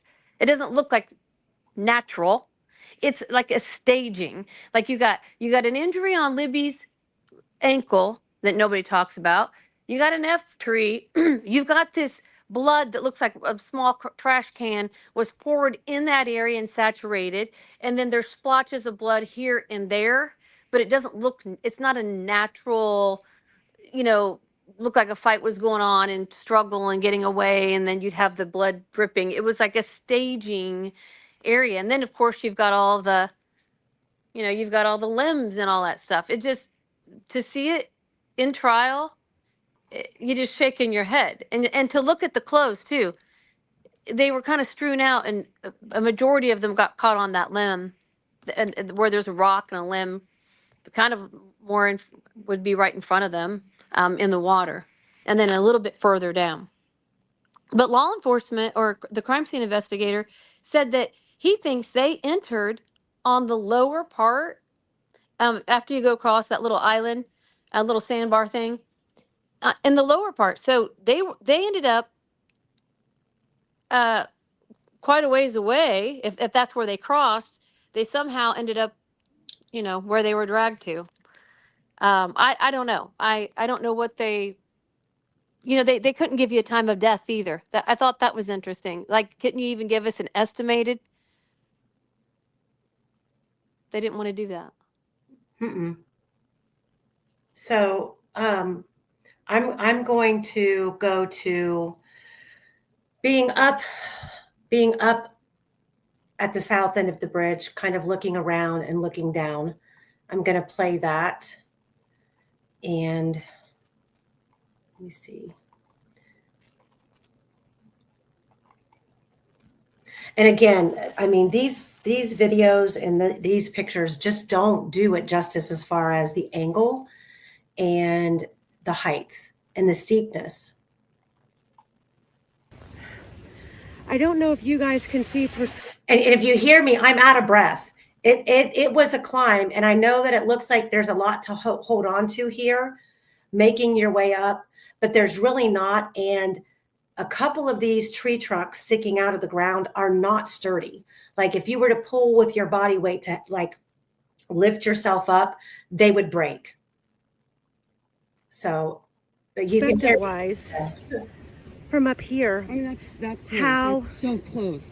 How steep this truly is. Like if I was to keep this camera on and try to go down, I'm going to fall on my ass. We might. And I really don't know how we're going to get down from here without getting dirty and muddy. But to see Abby venture to go this way, there would have to be some hesitation because this is steep.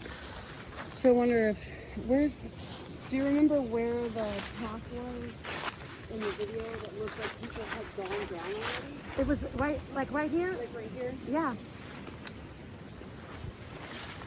I mean, honestly, that's where they're pretty much. I can see What they dug in. if they did go down this hill and we might have to go over there.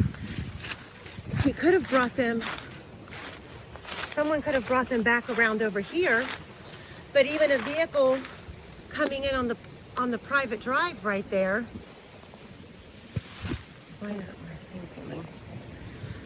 Would have been able to see back in here. You can see a house right here.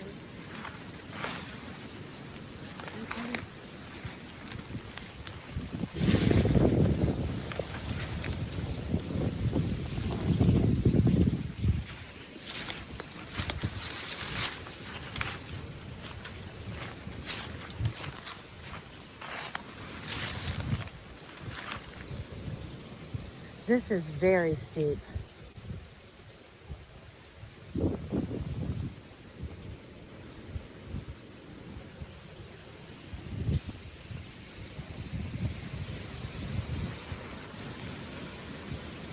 And I can't even see the creek.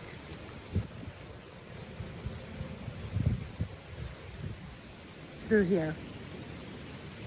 And this is October. So in February though, a lot of these trees would have been bare.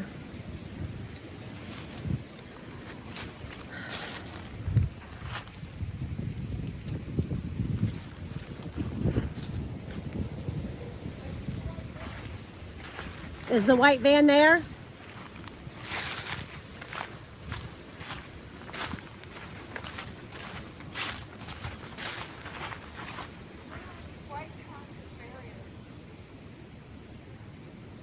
Well, make sure you don't get seen. Don't be seen.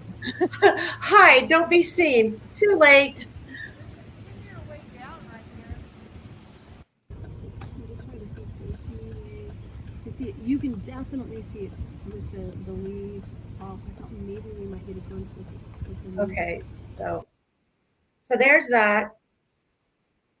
And then kind of and then all hell broke loose. And let me see. Then we're on the phone with Michael because hold on, let me see. I think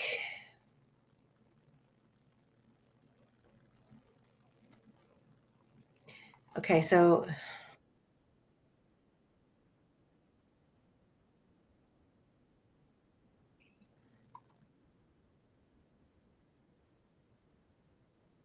this is on the private drive.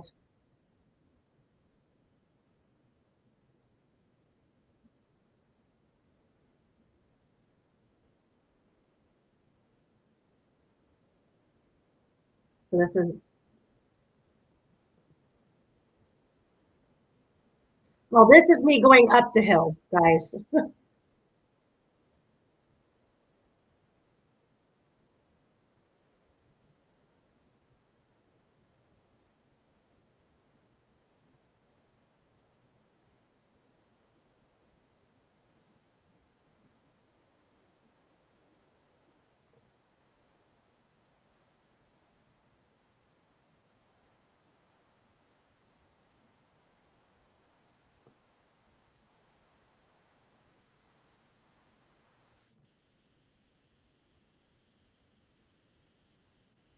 Okay, so it keeps, let me see.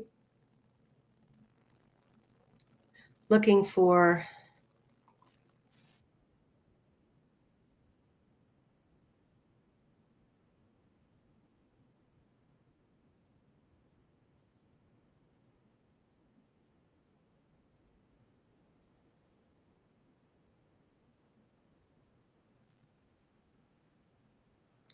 so I have one more video that I don't think I've got uploaded yet.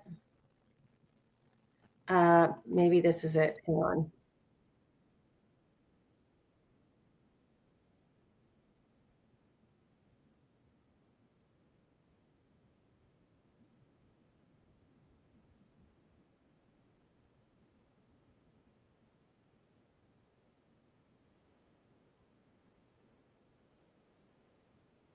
Okay, so we've already seen that.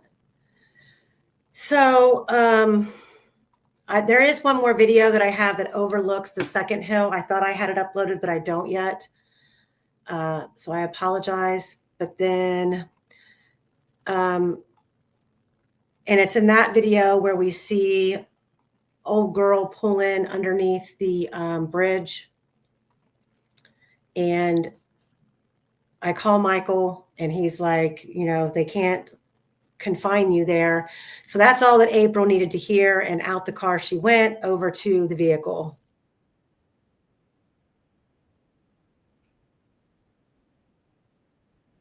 I love April. Hold on, I got to share my screen. Sorry.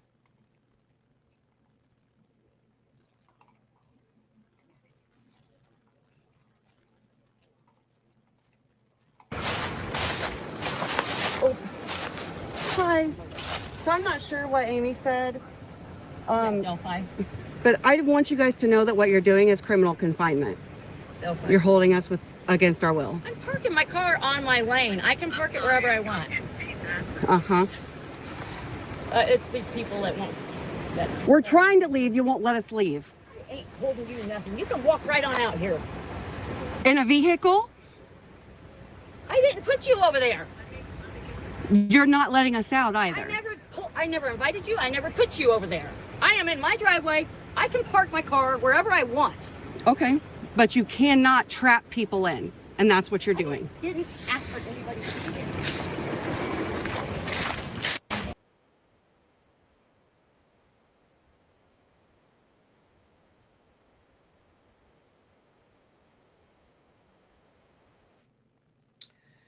So then so I thought I was recording on the way out and I wasn't.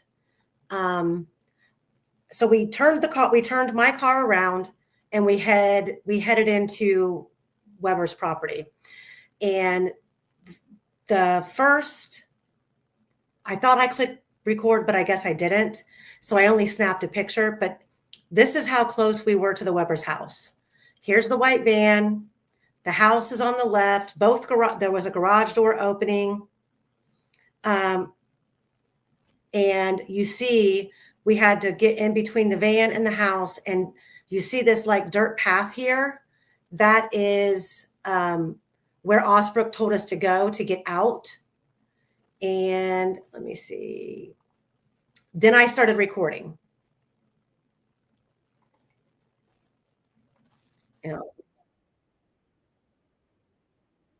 So if any of you ever go out there, now you know there's a way out, one way or the other. Hold on.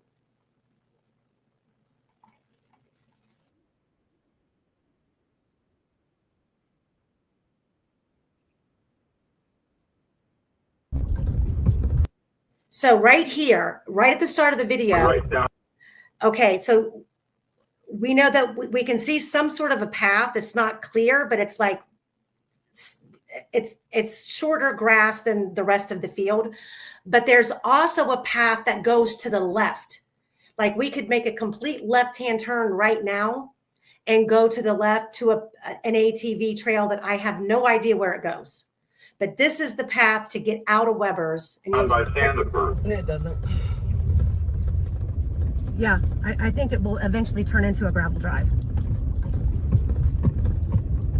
We go down this hill.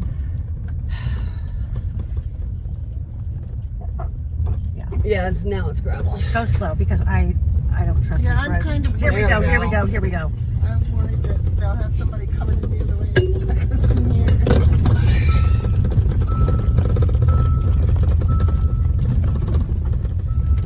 Oh, there's civilization. That's good.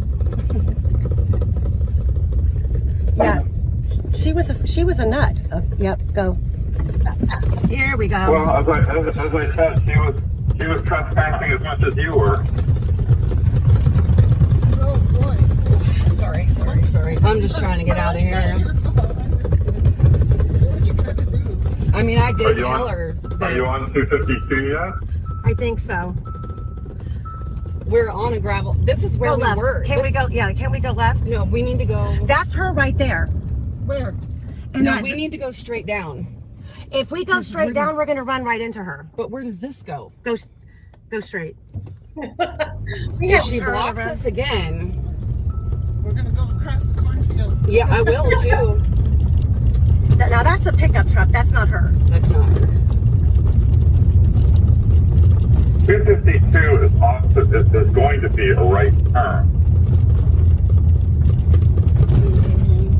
I didn't see a right turn. But we're going to turn left because if we turn right, isn't that where we just were? So it's kind of at the end of the tree line there. I mean. So go left. Oh shit, this is not where we just were, guys. We're on the opposite Yes, it side. is. No, this is yeah, it. it is. Okay. And she said, she was telling whoever she was talking to, I think it was cops, that we would not leave. And I made sure I said loud enough so the cops could hear, we can't leave, you're blocking us in. Smart. Hey, Julie, watching this video, as we come up on these houses on the right-hand side, can you point out which one's Abby's? Okay, Michael, let us get, Oh, yeah, we're it's back the on. I think one this at the is very end. 225. What is this, 225? 252. Or 252. We're back on 252. It dead ends at 625. Then you turn left on 625. 625 is what you came in for the private drive. Okay. So turn left on You're coming up when on it it. dead ends, turn left, don't turn right, that goes back down the private drive. Okay, right back in there, right there, where that little marker is. That's their house. That's there's like, Abby's. yeah, there's like I think there was a truck or something that was in there. That goes back down the Yeah, private it's drive. right through here. And then you go out to 100, 100 will take you to 421. Yeah, that was it. This is 200. We're on 200 north. We're at the stop sign at 200 north. Do we go straight or we go left? Turn right to go back to Delphi. Well, we went right, and once we went right, we went to a stop sign. There was police coming in.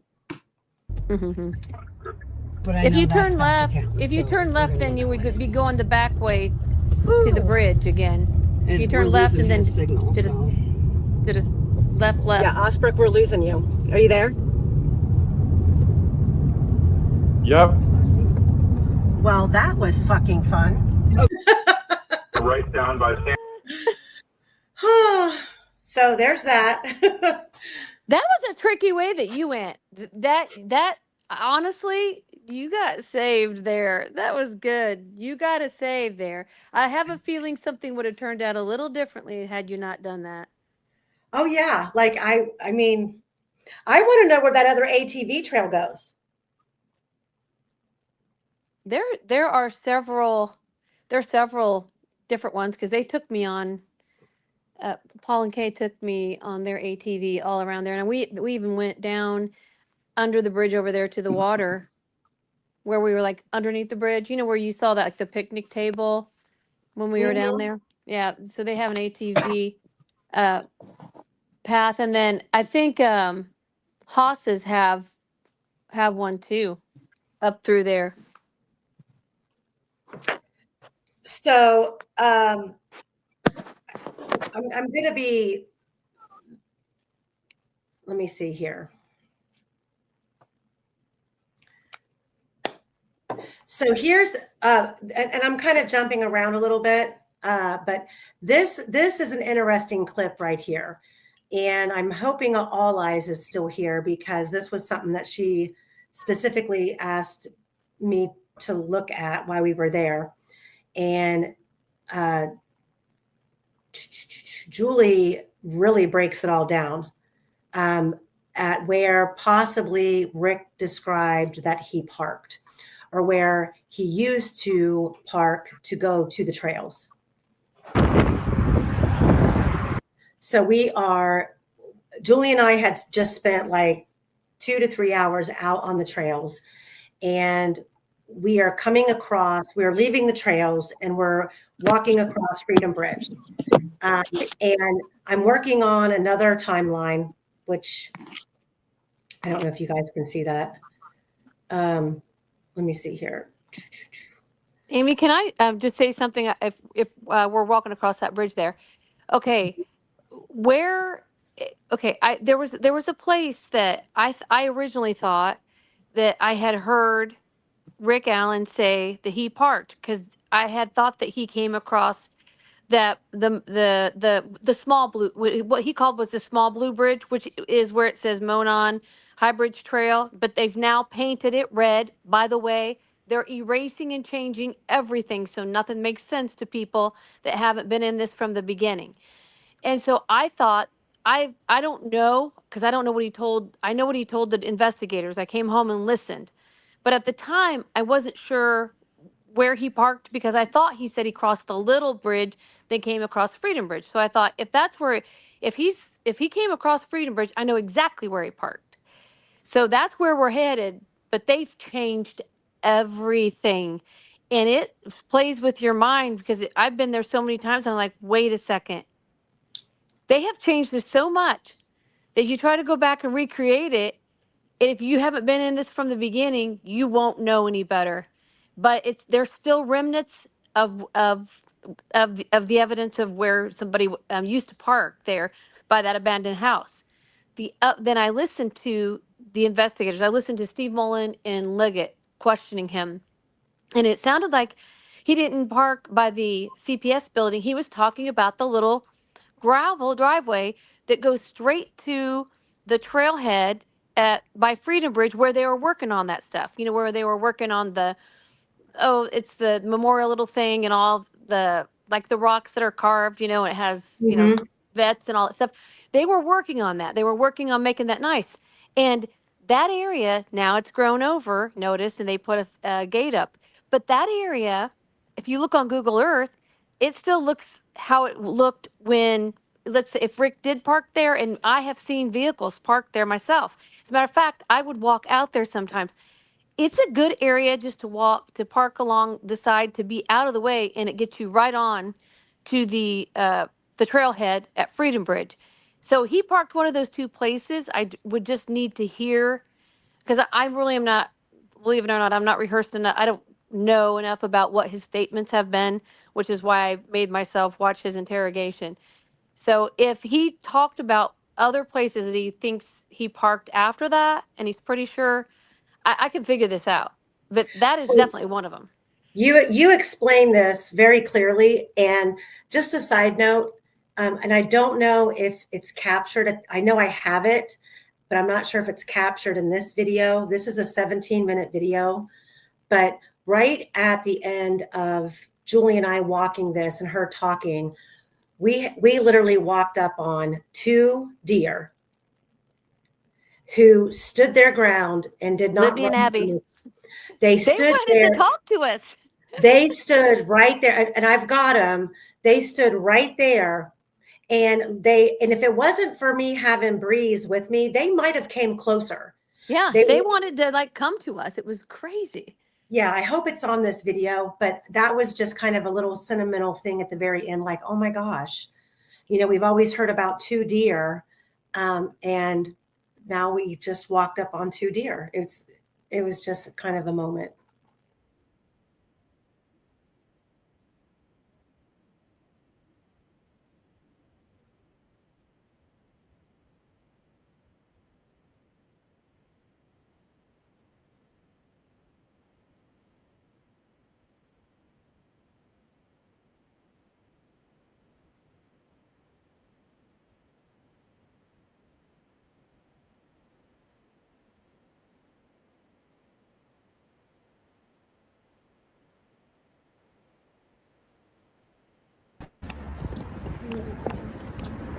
Bryce he was very passionate. He was cantankerous. He was what? Kind of cantankerous, but he's very passionate and took his time to talk to people. He was talk to Derek and not so much walking. He always said that Kelsey and Riley or somebody, what did he say? Kelsey and somebody knew more. They weren't, or maybe it was Bree. Yeah, Bree. Yeah.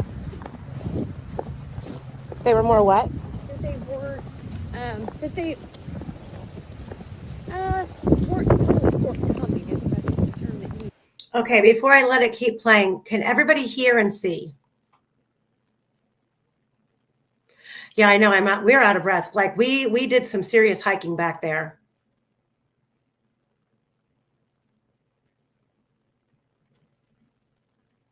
Okay. I think a lot of people feel that way. Yeah.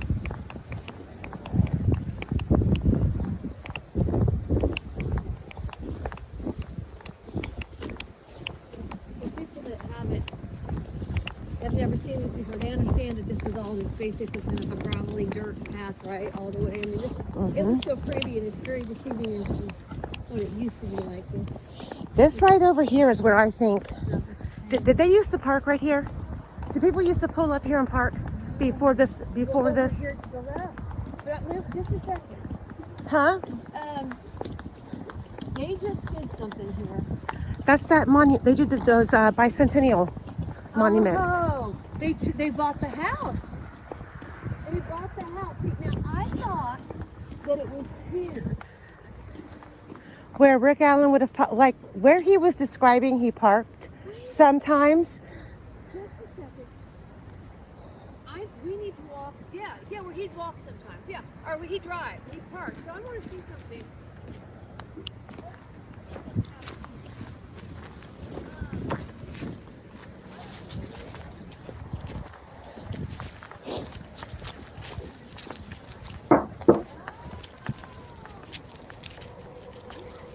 Look, this is where he parked. Come here. Put these stones. This is the parking area. What was? How would he get here though? So from 300, how would he get here? There's a road over here. He's coming over Main Street, turning left, coming here. Okay, and that's City Park over there, right? He recently stopped it. I want to show you. This is the same place here. This was never here. This was never here before. Oh, this is there, and you can pull in. See, look at these, and they've even changed the road there. Come on, Breeze. Can you do it? Can you make it? They really changed things. Well, because he was saying that there were like he would pull over, and he said there were houses. Now there is a photograph from years ago where someone was depicting what he said. Oh, there is a house right here. Shut the front door. Wait a minute. Are we on someone's property? Where that monument, there was a house. See, they've changed everything because I came up here yesterday, turned right. Now they put that garden there, so you just, because there used to be a driveway up here. This used to be all open, and you could come up here, drive up here, those stone doors. Now it says no trespassing. Here.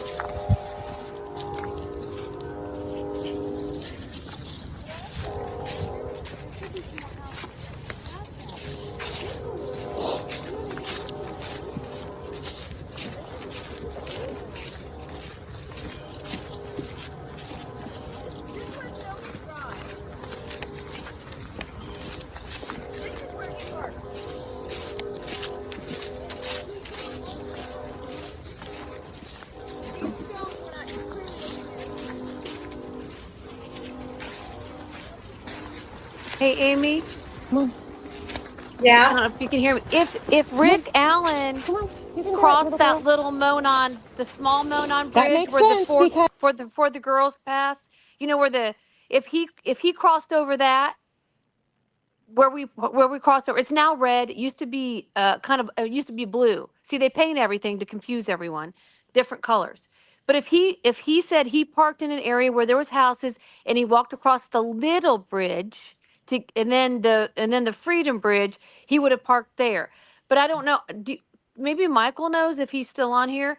Did Rick park closer to the Freedom Bridge? If he did, I know one of the two places. I know exactly where he parked. I mean, as far as if you tell me if he had to walk across the little bridge, I know where he parked. He didn't say anything that I remember from the interrogation about walking over the little bridge. He just said he parked and walked onto the trail. I don't think he said even anything about Freedom Bridge. Well, he said where they were working on the new bridge. If you listen, because I was getting it in my head because I showed Amy before we left. I said, look, here's another area because I see vehicles parked here. And this is where, if he parked close enough, didn't really park by the CPS. That's what I was getting from, if you listen to the interrogation with Steve Mullen and Liggett. He's saying, well, I didn't really park at that building. There's a little path that was down here and that it would go over to the bridge where they were working on this area.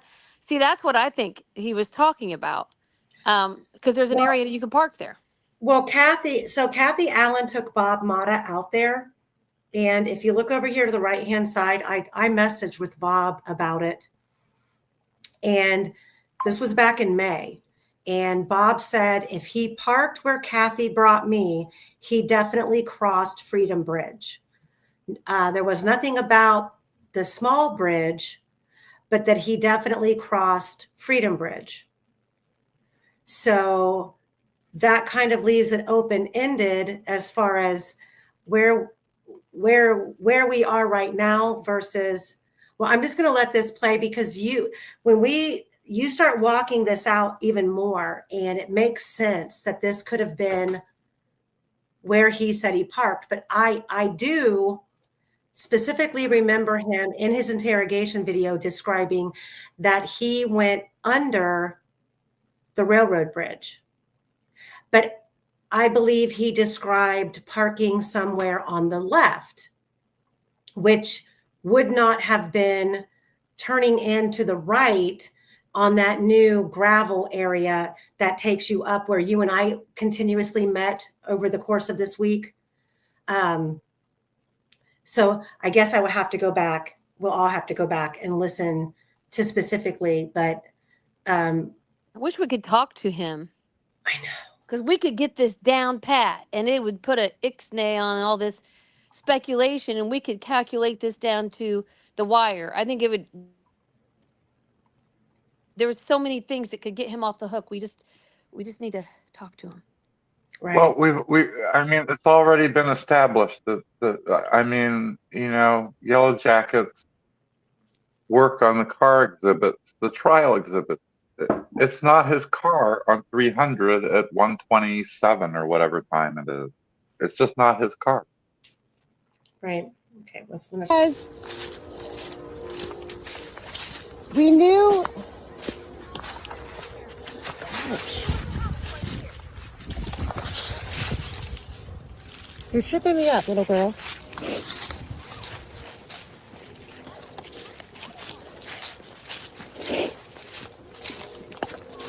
Julie is like really pissed off. Like everything has changed. They're changing everything. I don't believe I've ever seen, in the last 3 years, I've not seen a house right here. That bicentennial monument has always been there.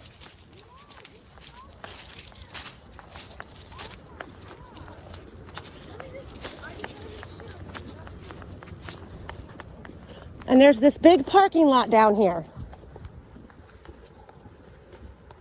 See, we were thinking that he was describing pulling in over there off the road and pulling up through here, but that over there makes even more sense. I'm telling you, there's all these houses here. Have they bought them?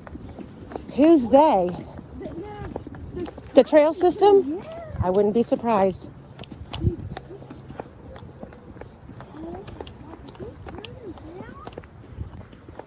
Julie, in 3 years that I've been here, the 3 times in the last 3 years that I've been here, I have never seen a house along here. Never. Oh, you're shitting. I swear to God. No, they restructured this. They redirected this.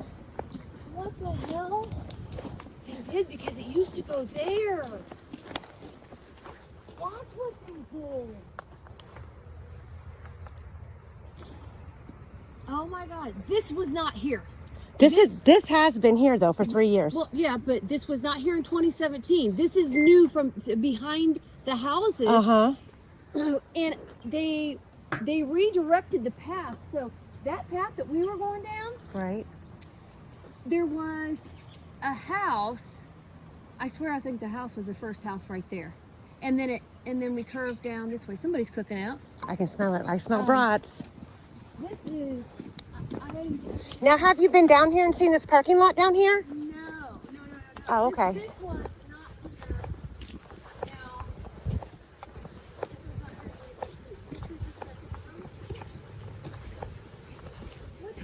I think that is the house that we were just looking at. Yeah, it is. But this is what's going to confuse people. We've not been here in 2017. I bet you they did. Come on. Well.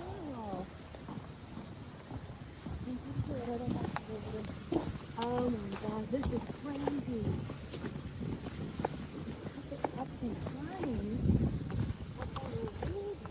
Okay. Which makes sense. Oh my gosh. Well, look, we have a. Yeah, this is a big parking lot over here. I think. I want to say it connects to. Is it City Park? See, this trail. What? Yeah. No, they did that. Oh, they redid all this. Okay, so is this, are you saying this is parking for the Monon? I'm assuming it's for the trails, yeah. And then I think, isn't it through the field to the right over there? You can cut through there and go right to City Park. You know, I used to have a video on my bicycle that I got I rode my bike from the Monon High Bridge all the way on the trail, in the town, stay on the trail, all the way down there past the dairy. Oh, shit. And I got Miller Park. yeah, so Donna Miller Kurtz, the Pio family, Jim Davis family, North Central Health, Indiana DNR, Bicentennial Nature Trust, Heartland Heritage Incorporated.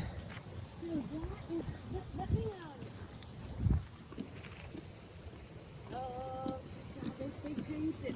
They did the Ooh. Hey, Eve. no wonder people wouldn't understand where he parked. Who is Donna Miller Kurtz, do you know?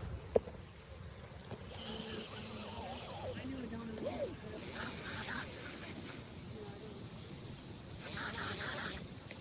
What about that next level? Next level trails. Do you see that on that sign right there? This trail funded in part by Next Level Trails, the Monon High Bridge Trail.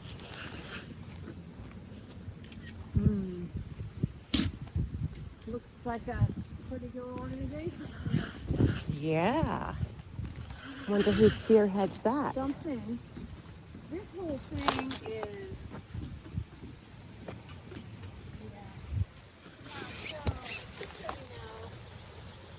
The road used, so you come in, and I thought there used to be a Farm Bureau insurance office over here, but now you got to go between some, and then you drive up there. Okay, say that again. There- Say that because that's where he said that he thought he parked was the old Farm Bureau building. Yeah, so it used to be a Farm Bureau, I think, insurance office. It was over here. It's off the main drag here. Now it's downtown Delphi. Now it's been moved downtown. Okay, they've been okay, but the building changes. I don't know if it's an optometrist or somebody now. It's eye vision or something. But you can pull in here and you go around and you go up that road, and that road that we were just on. See that house here? Yeah. You could drive up that way, and when you drove In up 2017? yes, you could drive up that way. So now what they did, because they rerouted, they must have. I want to know, did they give easement? Did they give these people that land then? Because what they're doing is they're keeping anybody from ever having access on that road again. So who owns the road? Because now he put that big thing out front with all the plants and everything, so it blocks you being able to Go just through there. right in there. And now it's like no trespassing, and clearly he's got the thing. So you would never know. It's completely different. Can we drive over there to where you're talking about the Farm Bureau building was? Yeah. So in 2017, This is up the main drive. so in I don't know that 2017, it was Farm Bureau in 2017. When you live here a long time, that's Right, what you've right. known it for so long, and then when it changes over, you know. still call it the old name. Yeah. So if he, We could find out. so that is a thing, because Holman and them continuously tried to say, you're calling the CPS building the old Farm Bureau building, and that's not the case. And this lines up exactly with the description he gave, and the fact that when Kathy Allen came out here with Bob Mata, she described where she showed him right over here where Rick parked, and that he had to have crossed the Freedom Bridge to get into the trail. We need to get records from the building over here off the highway to see who, how many years back, was it, like how long's he been Delphi? Like, let's say 20 years back. I don't think it would be. I don't think he was here that long. No, but when he came, well, it's been almost 10 years now when the murders happened. So let's go back. Yeah, maybe. Well, Let's go back 5 years or whatever, and then move forward. word on. What do you see? This is crazy. If we can get the address to that building that the Farmers Bureau, and there is a license company, but that's downtown Delphi now. So I think it's right there behind. I want to say I think it's behind the courthouse now. You want to talk to that guy? Just ask him.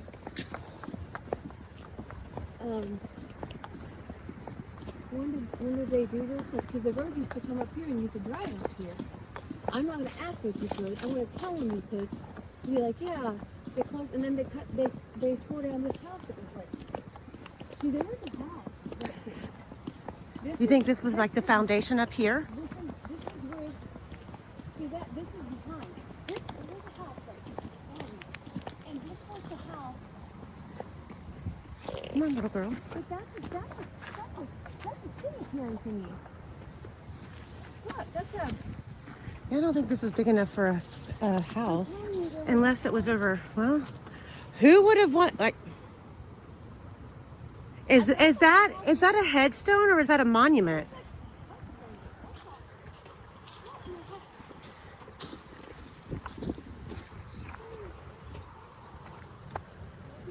I don't see any. House right in here.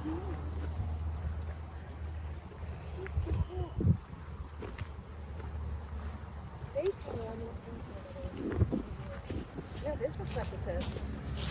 Site of cabin home, Samuel Milroy, 1826. Wow, look how pretty. Hi. Hey. They're not running. Why are they coming closer? Hi. Want something to eat? Hi, pretty. Hi. Oh my goodness. Come here. Hi. Come here. Come here, pretty. Oh wow. They're not even afraid.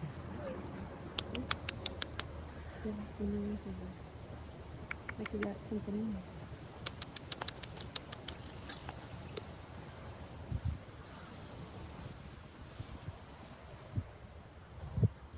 How ironic, we just had 2 deer. Is there a fence right there in between us and them? No. Uh-oh. Breeze says, oh my God, Breeze, you be nice. You be nice.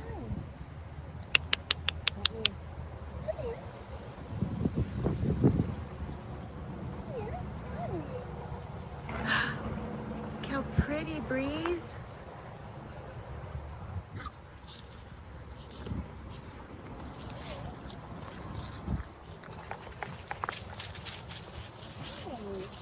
I thought they were statues at first.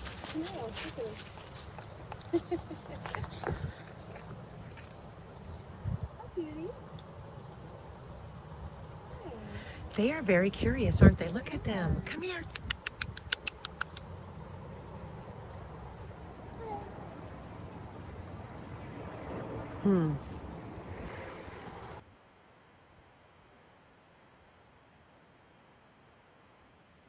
So, Amy, my friend, I don't have total confirmation, but my friend that lives there in Delphi said that the Farm Bureau building has always been there in town. So, whatever that I building was, that I mean, that's just her word.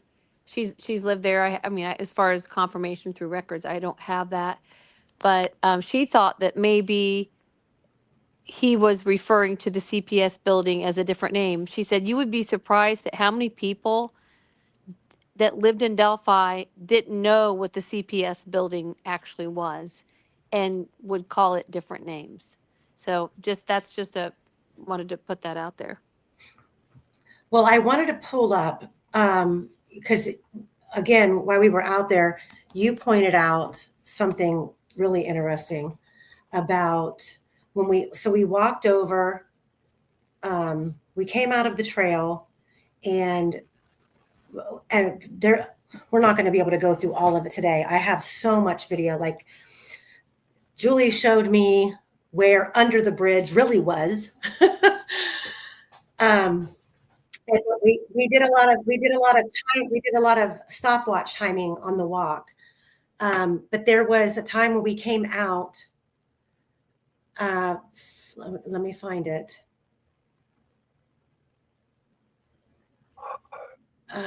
Did it load? Let me make sure.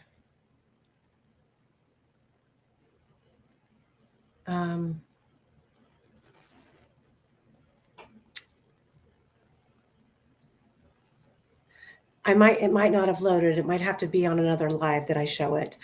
But we walk out to the gate where you can look down the road to the CPS building. And Julie pointed out a really good point that someone could have just drove their car right into that little parking spot right there and parked their car without having to park all the way up the road at the CPS building and walk out in the open down the road. I have that. I'll get it uploaded. Let me see here. Trying to see. Here's a good little clip of. Okay, hold on. Let me. Down to water, down to 505. So we were Bye, doing. Michael. He's signing off. All right, bye, Michael. Bye-bye. Bye. Thanks. You're Thanks. welcome. Bye. So we, among other things, we walked the trail, and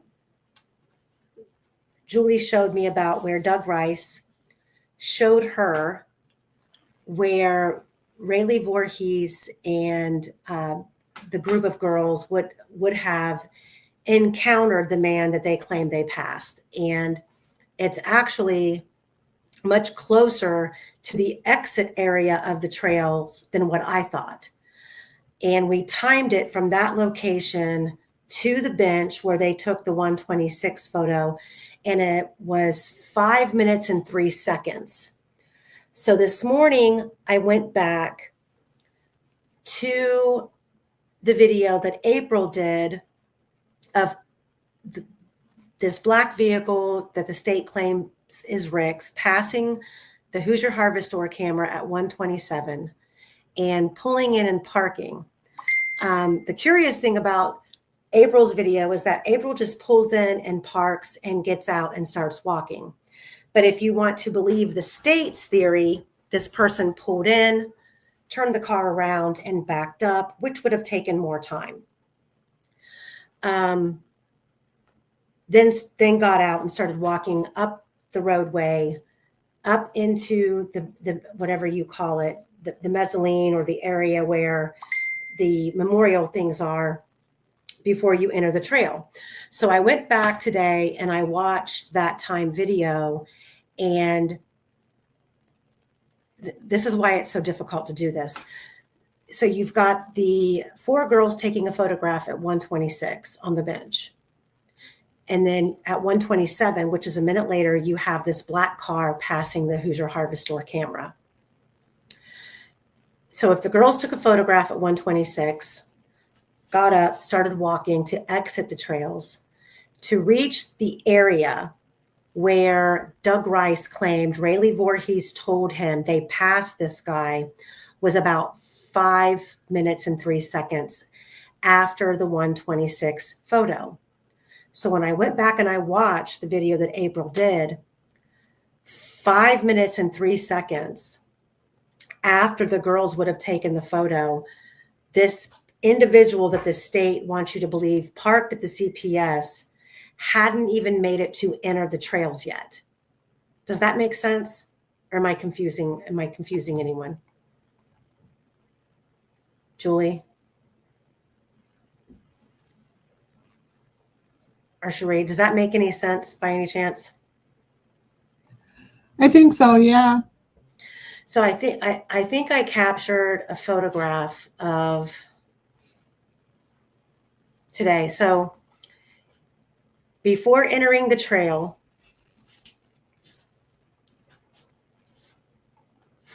Sorry, I was looking at All Eyes was making, she's got some good points there about how they switched things. When Rick Allen would say something, then they'd switch it over. Mm-hmm. And talking about farmers' entrance and that sort of thing, if you get a chance to read her comments. Okay, I will. But I screenshotted this photograph from the video that you guys can go watch of the reenactment of the 127 black vehicle passing the Hoosier Harvest Store camera. And you can see here, this individual walking hasn't even entered the trail yet. And it's a lot further up into entering the trail where Rayleigh and them would have encountered this individual. I've just working on this timeline, I've just always felt like the state manipulated things to their advantage, because there is absolutely no proof, number one, that it's Rick's car. In fact, like Michael said, there's some things that Yellow Jacket has done to disprove that it was Rick's car. Okay, but there's no proof whatsoever that this black car that they want us to believe they captured at 127 passing the Hoosier Harvest Store, where is the proof that this car actually pulled in and parked at CPS? There are numerous eyewitness statements about different vehicles, including, Betsy Blair's about a older Comet style vehicle. You've got a white car with paper plates that I believe was moved around the trail area multiple times that day based on Shelby Hicks arriving in her Impala with paper plates and then her moving her vehicle, which is why the police wanted to speak with her. Then you've got the purple PT Cruiser. So there's no proof that this black vehicle was there when the state claims that it was. And I always felt like, they had the 127 photo and then they had the 126 photo of the bench. Like, timing that up worked perfect to their benefit when there's really no proof of any of it. And then we still have to go through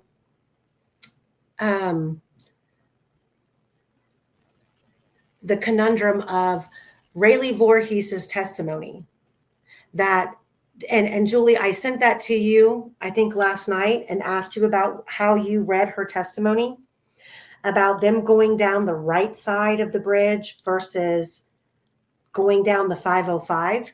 Mm-hmm. Did you read that? Just like, some of her testimony, how she said she went down the right side where it was worn, the brush was worn, like the worn path. And I think that was the path that we came back up. So so here's the problem that I have with her testimony. And that's, nobody solidified what she was actually testifying about. When you, here, I'm going to pull it up here really quick, because this is very important, and it's very important based on the timeline.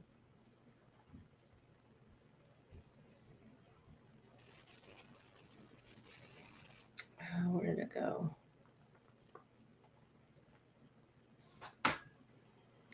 Because Julie and I traveled down. So, well, first, let me back up. Hey, All Eyes said that they just went down underneath the trestle, which would be just the under the bridge, just right under that, where the people hung out, just like immediately under.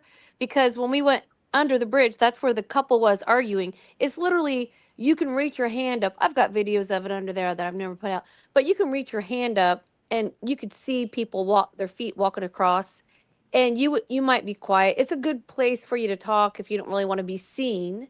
And I know that certain people didn't want to be seen because they weren't supposed to be out there with a certain person. But is that also where Bree is saying she walked? Because I thought she said the right side. And is she saying immediately under there? Because I thought she went down at the water, because there is a picture of her down at the water. And that's where, that's where the problem comes in, because Rayleigh testified that they went down the right side. I'm pulling it up right now because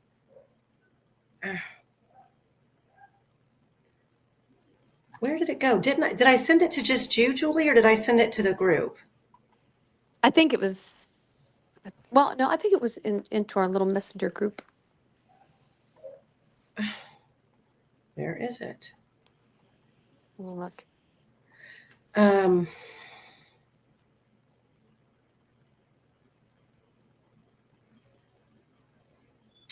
So I believe that Rayleigh says that they went down the right side of the bridge, down the path that it looked like it was a worn path, and they went down to the water. And here it is. There's no way going down the right side of the bridge that you can actually get to the water. It's a drop off. Wait a minute. Didn't I just pull that in here? What the hell?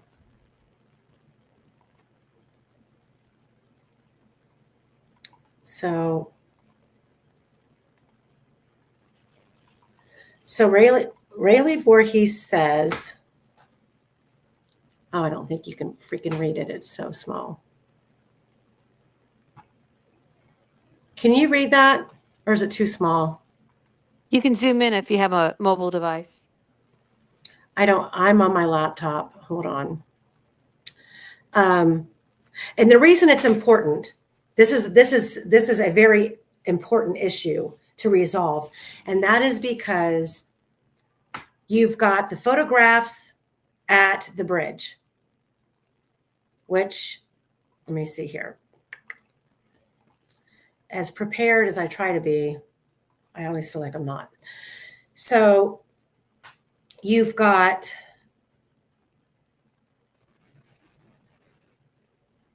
one at 12:43 p.m. I'm sorry, Bree Wilbur has them arriving at 12:25. That's an exhibit photo, and it's a picture of the Freedom Bridge. That's when the 4 girls arrive. Then at 12:43 p.m., there's another photograph that Bree Wilbur took of the bridge. That's at 12:43.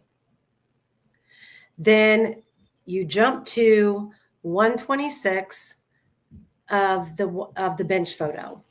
Now, if you're at the Monon High Bridge and you go down the right side of the bridge, you can go underneath the trestle itself, but you can't get down to the water. Rayleigh said they went down to the water.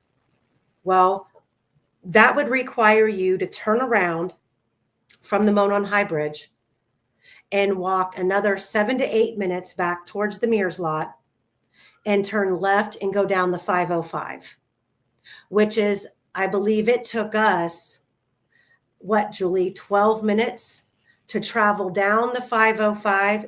And the 505 doesn't take you directly to the water. I think we timed it. I thought we timed it like 9 minutes, but you know where we came up? That was 7 minutes. That's where I think they went down, because it is the right side of the bridge technically, and it's literally just before the barrier, and that area was more worn. See, you don't know unless you'd been there, but that area was worn, and it was a way to bypass the 505 and all that rickety stuff, and the 505 ends anyhow. And you take that path, just like she said, the brush, she mentioned that. The reason she mentioned that was because there was worn path on the brush, and then you wind around like we did, and you can get to the water. It's definitely much more overgrown now since people haven't, been out there and been down to the water. But I think that's what she's talking about. So yeah, you do have it time stamped. So coming back up, it took us longer to get down, but coming back up, you do have the stopwatch had us at 7:39 and 73 seconds. And then it took us, we went back to the Monon High Bridge, and we walked from the Monon High Bridge all the way out to Freedom Bridge, which took 13 minutes. Going down, so if we're leaving the Monon High Bridge and we walk back towards the Mears lot, can you guys see my screen over here on the far right hand side?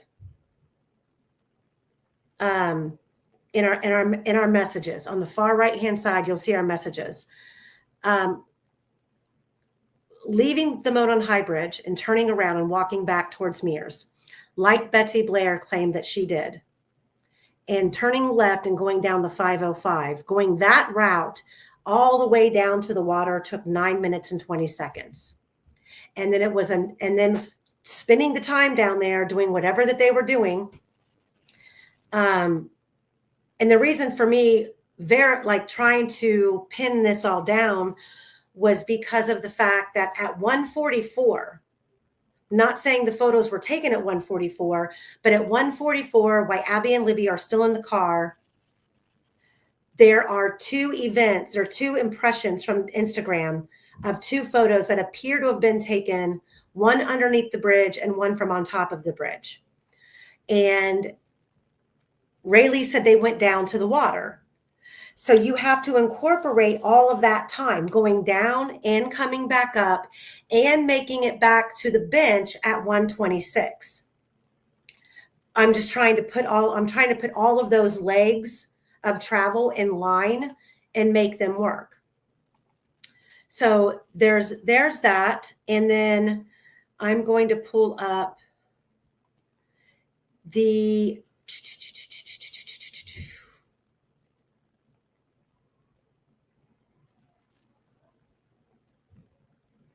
So, and this is one of those videos that ended up being sideways, and I don't know why, and I apologize. But this was.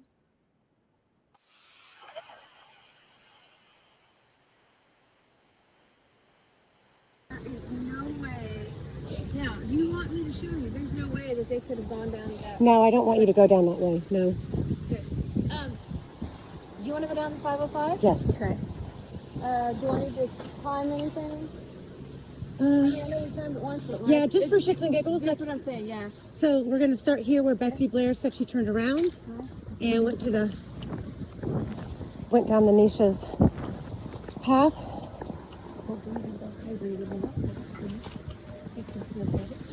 I am sorry it's sideways. I don't know why. I'm going to get it fixed.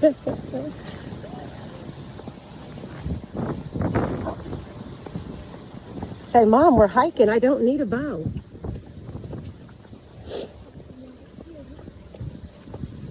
Oh, look. They put up a fence, but they put up a gate. What the hell? But all eyes, Climb right over that. I understand that it's not when the photo was taken, but we don't know when the photos were taken. But when you've got messages that are reportedly going back and forth about where are you? And shortly after we have that kind of a response,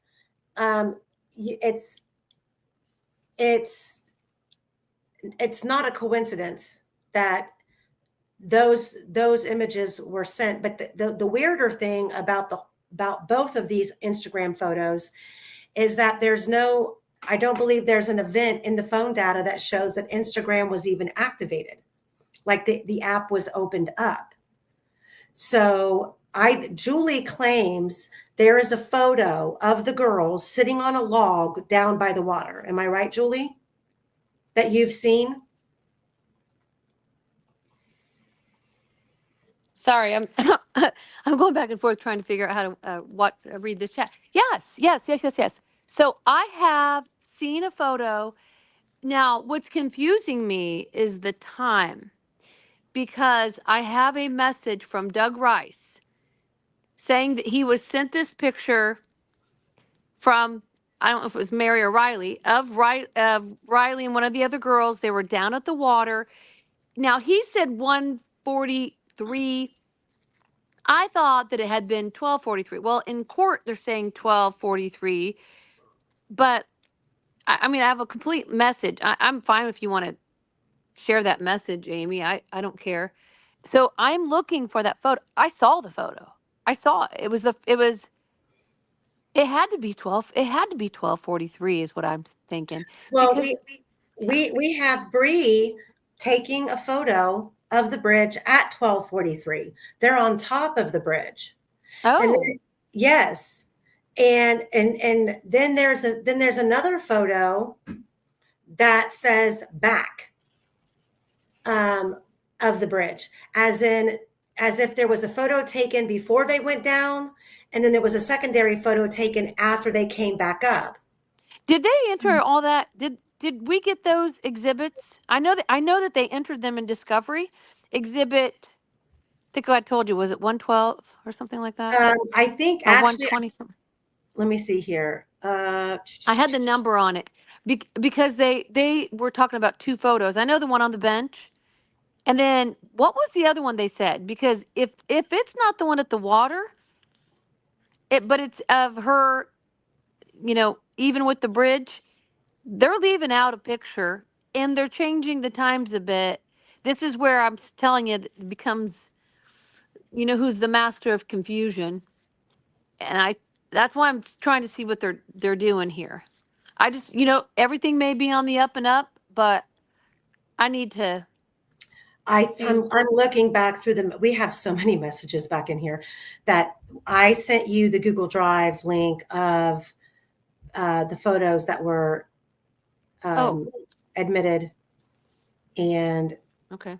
let me see. It would be nice to have those.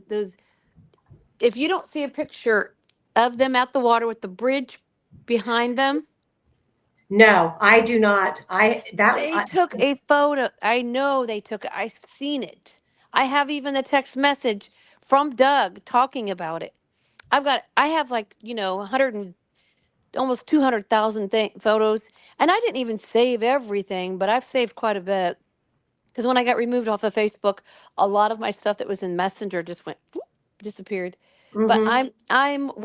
if any of you OGs, and then I did ask somebody from Bridge of Lies because all of Doug's stuff is in there. I mean, we're all working together. We're all on the same team, and I'd like to continue to carry on Doug's legacy. So I know that it's got to it was in there. If it's not in there now, it's because somebody that's controlling the group has now removed it or set it aside or kept it. There is a photo. I have seen it, and I have text messages from Doug. If anybody can find that, I'll take you to dinner or something. Okay, so here are the photos that were from the exhibits from trial. There's this one that says back. This is exhibit 211. There's no timestamp on this one, but there's this one that shows that it was taken at 12:43 on the 13th. So they arrived. There's the Bree Wilbur photo at 12:25, them arriving at Freedom Bridge and getting ready to cross Freedom Bridge. By 12:43 p.m., they're at the bridge, which that lines up. That timestamp lines up. And then you've got this picture of Bree. This is the bench photo, and it's at 1:26 p.m. on the 13th. There's no photo of them down by the water, but I can pull up.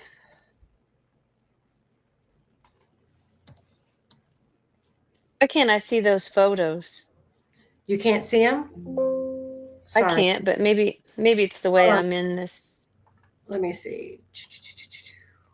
Sorry. Okay, can you now? Can you see my screen now?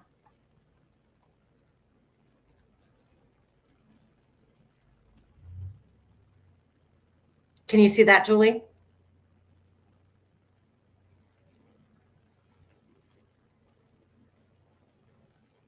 You're muted if you're talking.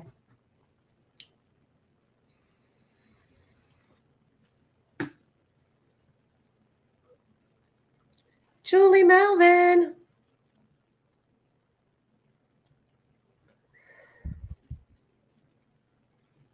I don't know if we've lost her. or if she's muted.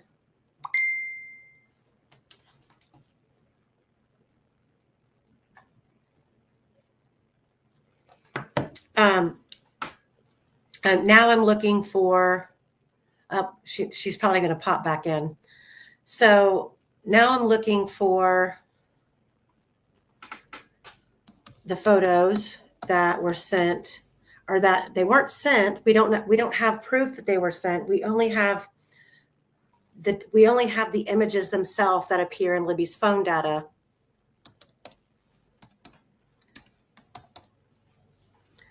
And Great Lakes has done let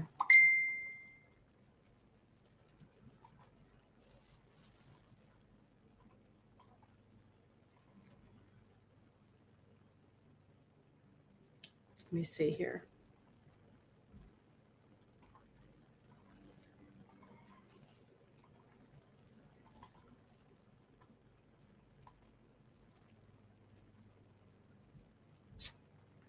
Oh, that's not it. Sorry.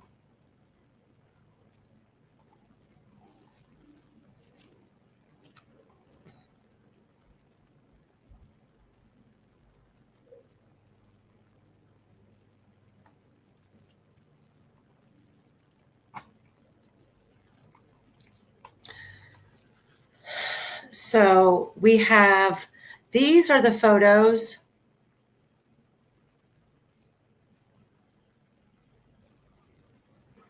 Indy Cindy, we don't know. No one ever bothered to pin that down.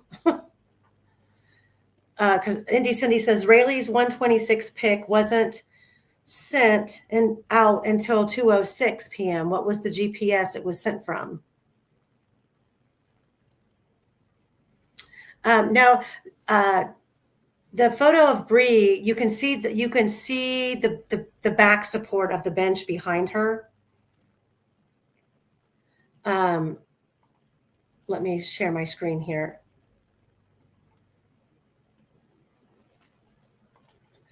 So Great Lakes found some interesting photos.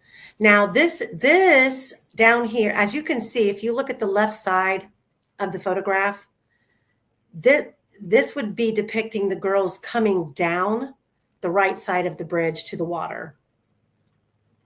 And this whole landscaping down here is now different.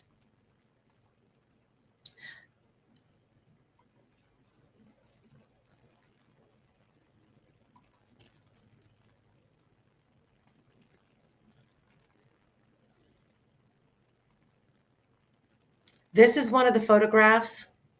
If you guys can see that, this is one of the photographs that was in Libby's phone data. And Great Lakes was just doing some work on them to figure out if we could pinpoint where they came from, which, you know, this so many years ago, it's probably going to be impossible to do that. But there's no reason we can't try. And some of these photos were taken closer to 2017. So you can see the debris that was under the bridge at the time. And there's her chickens. So this right here is a clean shot of the photo that imprinted on Libby's phone. One of them that appears to be down by the water. And then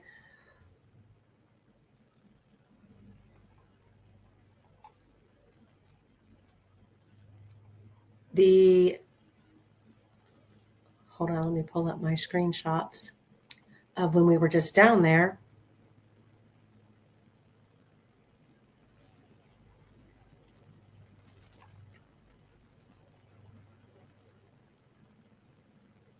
I'll have to show you the video. I'm not going to go looking for it because I still have to get all this stuff organized.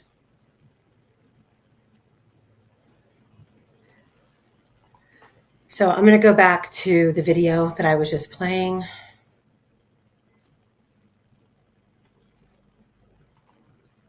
I don't know if Julie's at work. She might be at work. That might be why we lost her.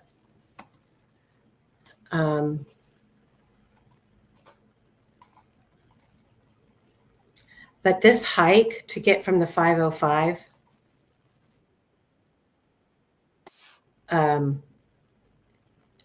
it itself is a major hike.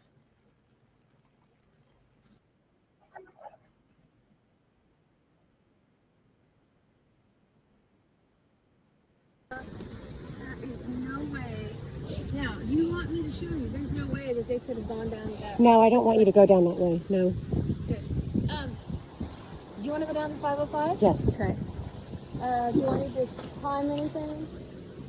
I know we timed it once, but Yeah, just for shits and giggles. That's what I'm saying. Yeah. So we're going to start here where Betsy Blair said she turned around and went down the Nisha's path.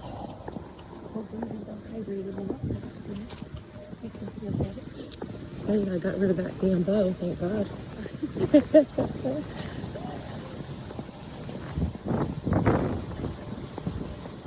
Say, Mom, we're hiking. I don't need a bow.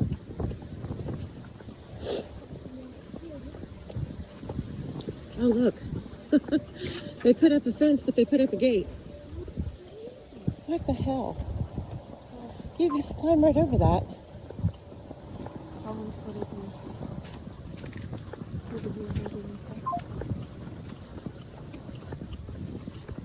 There's a lot of down branches and trees. There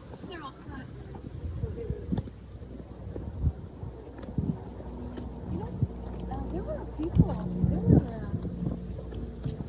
guys from the city out here working a lot when I was walking.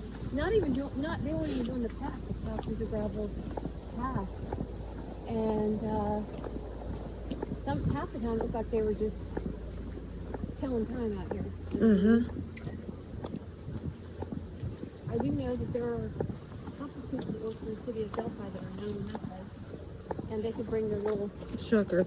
white truck out here in the city of Delphi and Just sitting. or we just be doing something out here, whatever they do. Wonderful.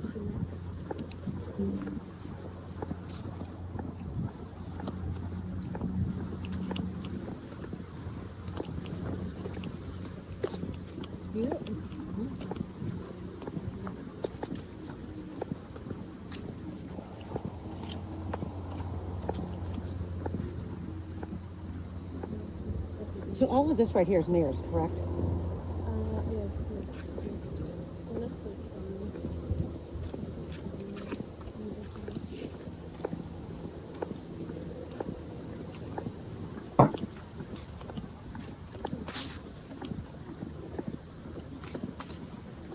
Is this a man?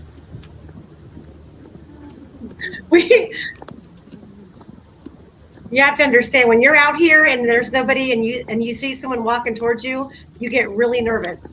And there was an individual walking towards us, and I was like, "Is that a man or is that Betsy Blair?"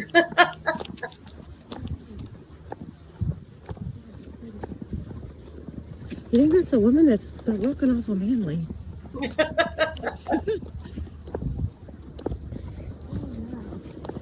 Huh?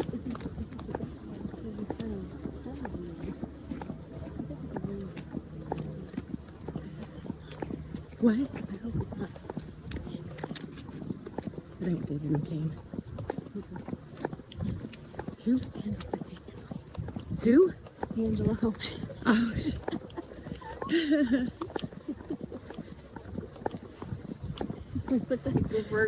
is that Betsy Blair? Hi. Hi.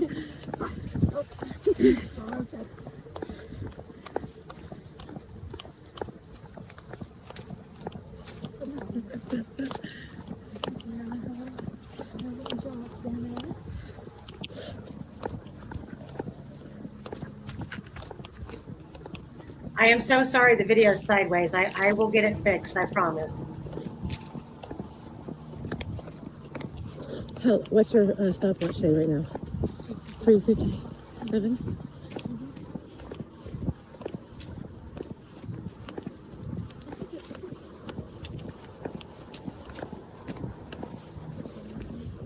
So I'll say, okay, 7 minutes, 8 minutes from about 1:49 In about 30 seconds, the girls are walking. I mean, they had to have gone straight to the bridge. We have the 205 photo. There really wasn't room for any lollygagging. Is the 205 just the bridge? Yeah, yeah, no one else on the bridge. Breckenson, I got it. Yeah, so they, well,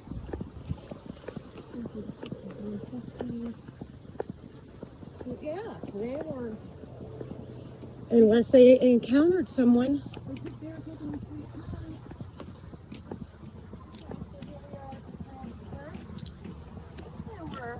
What time is that? And we got back here faster than we got to the bridge. Yeah. Well, you got it, didn't you? Now we're going down the 505. No breeze. So, yeah. I want to see how long it takes to just walk this shit. We can walk all the way to the bottom, but she said she turned around where the drop-off is.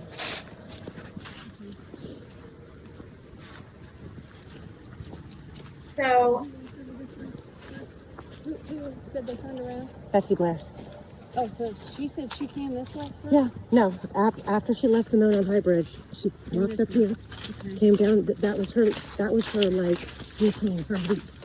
To go to the bridge, then come back, go halfway down here, come back up, and then walk out to Freedom Bridge. And that's one loop.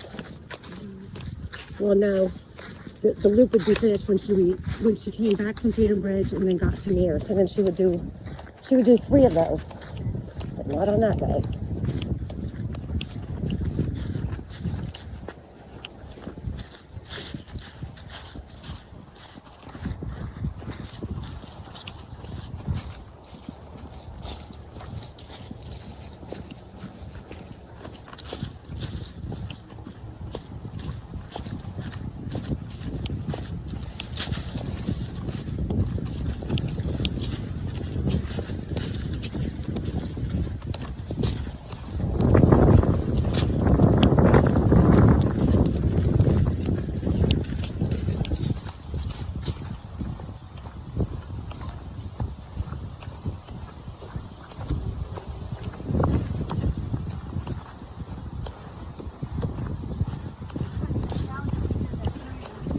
Uh-huh.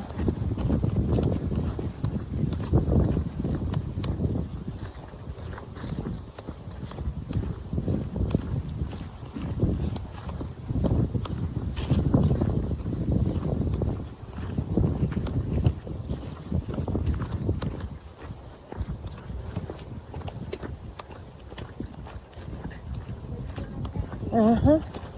She's trying to keep up with you.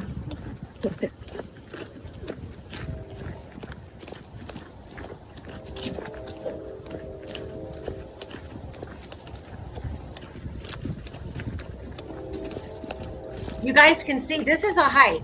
I mean, to walk back up to Mears from Monon High Bridge, and then turn around and go back down the 505. That's why we need to figure out where these 4 girls went. Because if they took this route to get down to the water, there's no way they made it back by 1:26 for that photo op at the bridge. And at the end of the day, they may not realize why it matters. So I wonder if this is what she would consider the drop-off. Yeah. That's 301. That was 3 minutes to get here? Yep, 301. So we can put, we add all these times up. She's arriving at 1:40, getting out of the car about 1:47 and a half. Careful, yeah, because this is just a little tricky. So the 301 there, It would be about 12 minutes to the Monon High Bridge and back to get here. 6 more minutes to get down here to the drop off and turn around and go back up.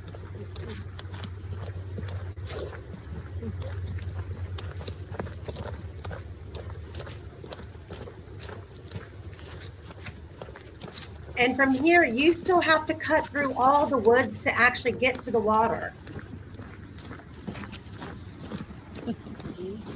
It is crazy. I've been out here at night. Is it like pitch black? You don't like you can't see at all. I was really surprised to see how close the girls were to the water's edge. Oh, yeah. I mean, I was thinking that they were much further up from the bank. I used to think they were a little bit further back, too. They told us originally was 50 feet. That was our I can agree with that.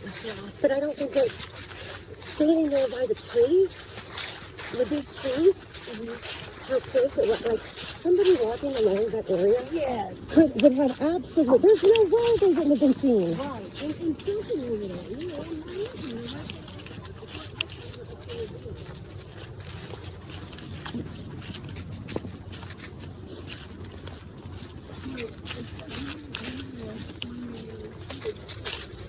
Look out, Breeze, you got a stick on you. Look out.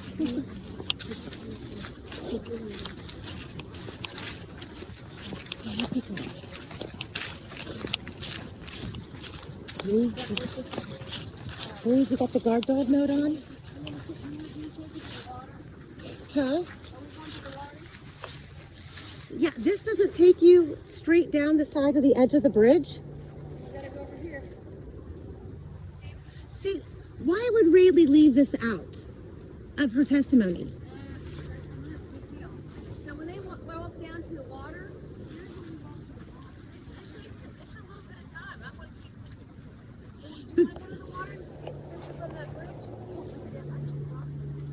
Yeah, but what I'm saying is that the photographs from the bridge that they took. I'm talking about with Bree taking the selfie with the bridge, or taking a photo of the bridge. All of this time to get down here and do all of that, and then make it to the bench at 1:26. because that was 12 something. So They arrived at 12. Bree claimed they arrived at 12:25 because she took a picture of Freedom Bridge, and it's time stamped. Okay, 12:25. Yeah. They came straight here. That's not what Rayleigh said at trial. She said they went to the Monon High Bridge, then they went down the right side of the bridge, underneath the bridge, and that's. Think about how she's saying that. We went to the Monon High Bridge. Then I wonder if she means we went to the High Bridge, but then we went down to the right side first, and then. The timing doesn't work. The timing doesn't work. Let's do this. If you're okay floating over the water's edge here, Yeah. we need to get a time of how long it takes to get from. We already know this time will add to it. How long after we get to the water's edge? How long does it take to get back up to 505? And then did she say then they went to the High Bridge? She said they went to the High Bridge first, then they went down to the water's edge, went underneath the bridge, and the reason that there's a timestamp. Did you see that picture of the bridge? no, they didn't take I didn't see a picture that they took under the bridge other than the two photos that magically appeared in Libby's phone data from Instagram that appears to be logs in the water that looked like they were taken under the bridge. I'm gonna find it. And that would have been, those pictures appeared in Libby's data while they were still in the car. I'll get it. Doug Rice gave it to me. Riley gave it to him. Her and somebody over here under the bridge. Okay. Taking a picture. That was the first one. I think it was her and her sister. I don't know it was. Then the second picture that I know that they took was the bench. Those are the only two I know about. Oh yeah, I would like to know what time that picture under the bridge was taken, and why it was. I thought it was at 12:45, something like that. Does that sound? Because if they just came here, went under the bridge like that, and then came back up and went back home. We have to put all these legs that we're timing together to see how long. Once we put them all together, it would have taken them to get to each location. Okay, I'm going to continue on this. Let me, I think we need to go this way a little bit because we extended our time just a bit because we should have kind of, usually when I get about right there, you cut over. Okay. So, I'll start here. I don't know if you guys can see perspective-wise.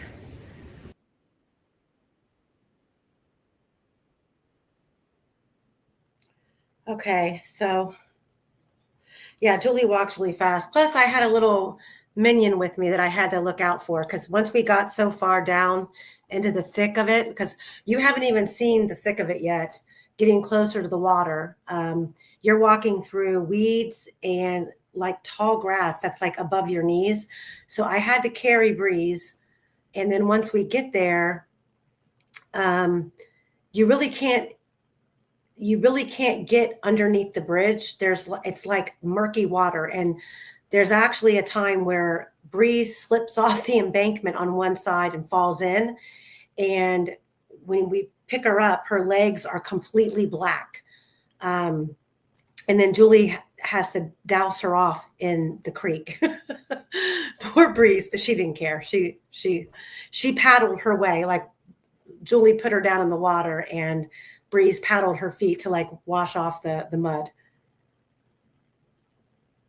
Yeah, we need a backpack for Breeze. Yeah, she enjoyed herself, but once we got down in the thick of things, it got a little bit treacherous for her.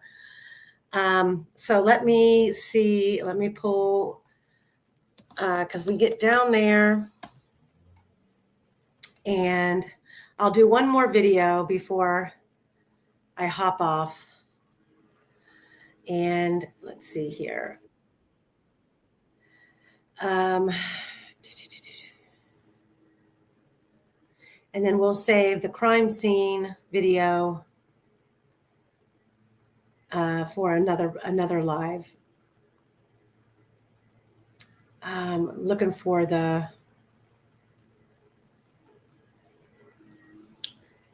I think this might be one. Once we got down there.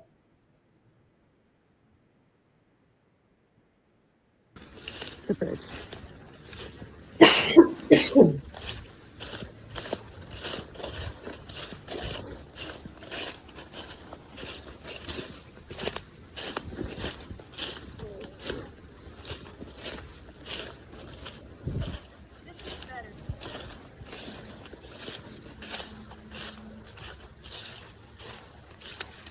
I mean,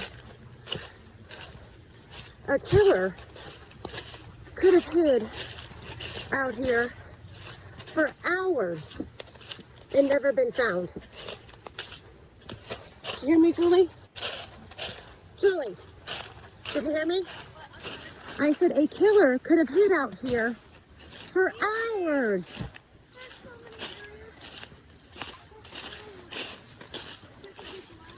Now, mind you, we still haven't made it to the water yet from the 505. We're still walking to the water.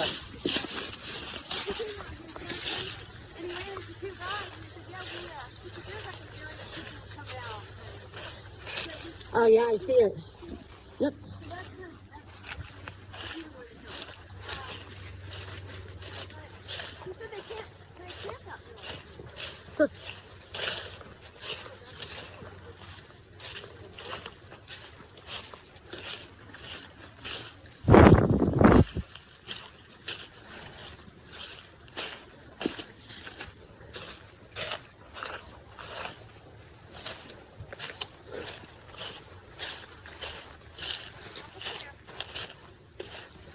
And by the way, it was freezing cold out here this day.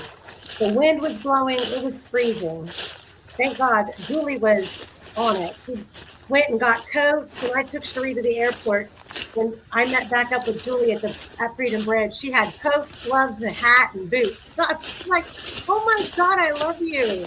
She's the greatest. Poor Cherie missed out on all of this. She had to go home. We are still not to the water yet.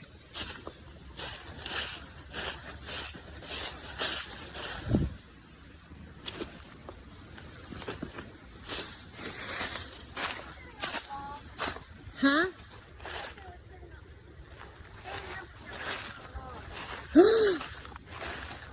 Oh, that was a big ass snake, but it wasn't.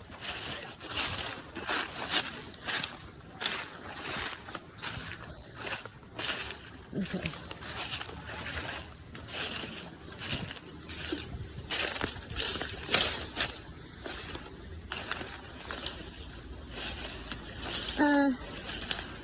What were you just saying?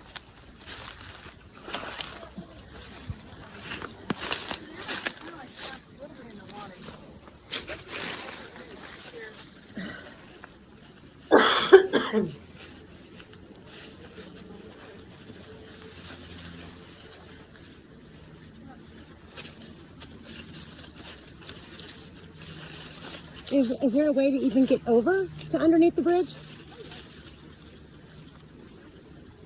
Oh my gosh. Let me follow her. I turn off my camera so if I fall, you don't see it. Yeah, I'm coming.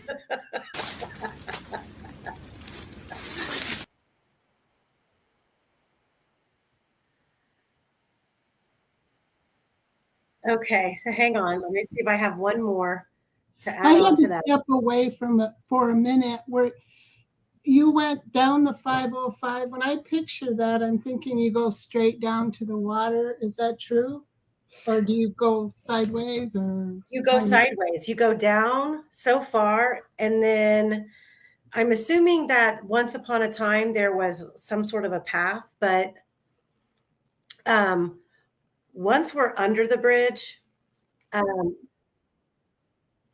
once we're under the bridge, you're not really under the bridge. You're out away from it because underneath the bridge, it's water.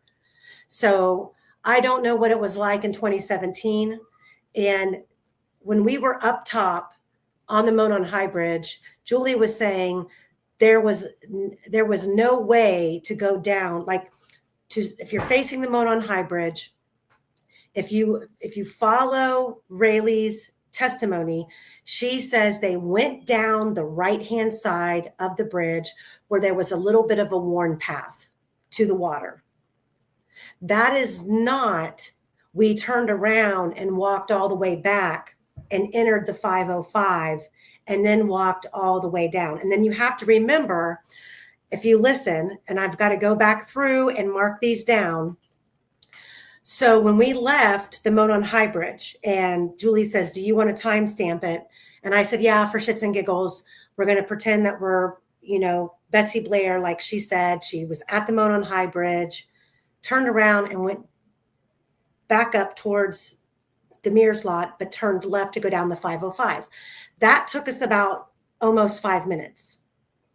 And then it was like another 9 minutes on top of that just to get down. And that was going down the 505, cutting over out towards the right, and then maneuvering our way down to the water's edge, and then cutting back left in towards the Monon High Bridge. That's a lot of time just to get down there. And if there was a photograph taken of the Monon High Bridge at 12:43, like we have in the exhibit, you then have to figure out, okay, where does all of this time go for these 4 girls to get back out to the bench for this 126 photo? And why was it, left unanswered at trial? Like nobody pinned her down on exactly what their route was, other than we just went down the right-hand side of the bridge, which obviously that could mean 2 different things. And let me see. This was us coming back up, which Julie took a shorter route, cutting across the 505 back out onto the trail, which was just as treacherous as going down. And I'm having to carry Breeze all of the way because there's sticker bushes.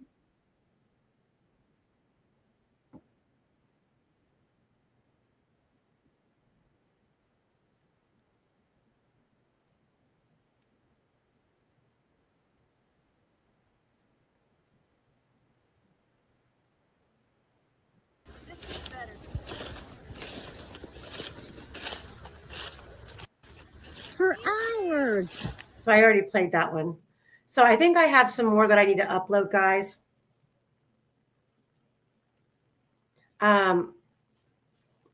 And you can't, so all eyes, you can't do that on the right-hand side. Not now anyways. Now, maybe back in 2017, I don't know if that side of the bridge has like eroded, but it is literally a drop off. Now on the left-hand side, you can go underneath the bridge. I'm going to show you. Couple under the bridge. This is where they were. Oh, okay. So hang on. Let me share my screen again. There you go. So and I'm so sorry, guys. So I have some videos that I still have to upload, but this is us. We've just now come back up from the 505, and now we're going back over to the Monon High Bridge. And Julia wants to show me, because Julia is adamant right here that you cannot go down the right-hand side. And she even said, hey, I'll try to go down. And I said, no, don't go down. I think I said that in the video before. But this is Julie going to show us what she believes people meant when they said, like David McCain, there's a couple under the bridge, and how people would hide underneath the bridge. And Julie has a full-blown argument with herself under the bridge that I'm recording so we can hear. And again, this is another video. I rushed to get everything uploaded, and I'll get them turned around the right way. But this is that video where she goes under the bridge.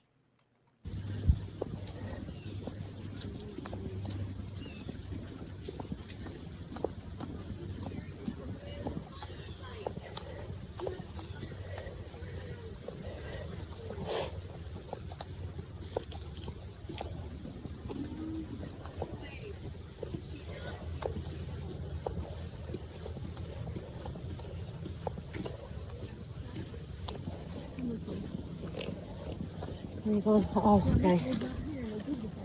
Come here. Breathe. Come on, this way. She can come right here. Yeah. Stay. You stay. You stay. This will be so much easier to watch when the video's turned the right way. Oh, I see what you're saying.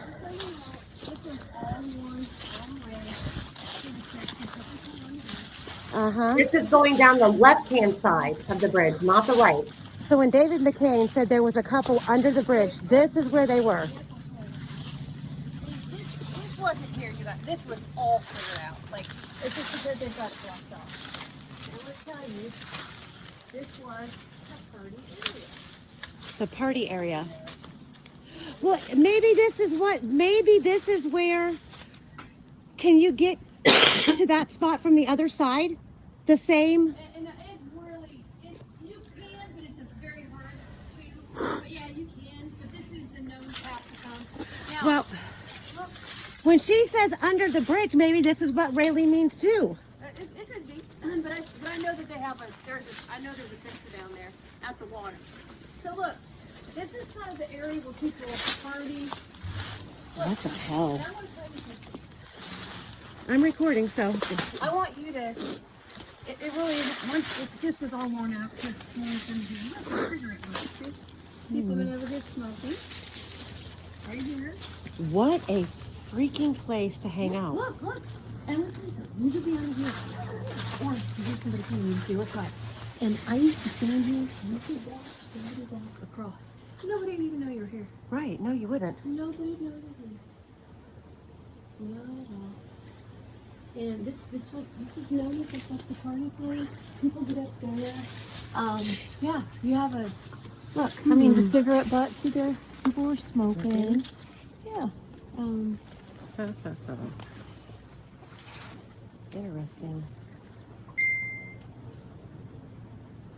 This was all cleared out.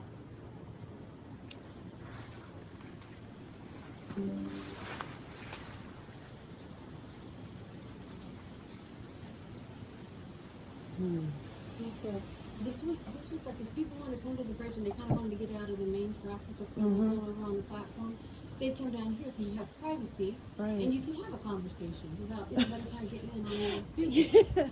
As if being all the way out here wasn't private enough. Right. No, but they put the corner material they don't want to deal with people staring at them. Look at how broken those. Be quiet a little bit. But they're, yeah. When they say there's a couple under the bridge arguing, they can hear somebody. I mean, if you go back up there, you can. I mean, I know that this is steel, but you could see what you can hear. Yeah, I'll go up and up there, and I'll just act like I'm having a conversation with yourself.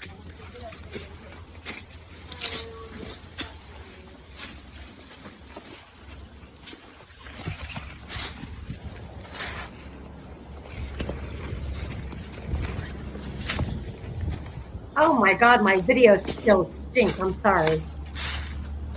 There's Breeze. You're being a good lookout. Thanks. I pay in milk phones, by the way, okay? You stay. You stay right here. You wait. You stay. Okay.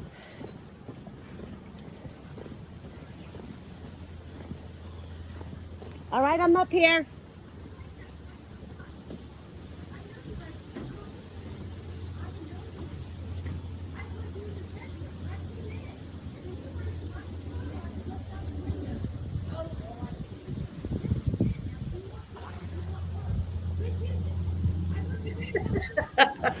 Julie is hilarious.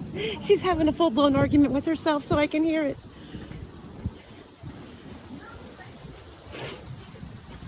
I can hear you.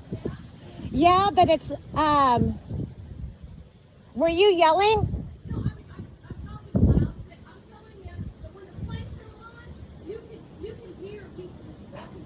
Yeah. Yeah, this is definitely insulated because these things are closer together and they're the steel. Right.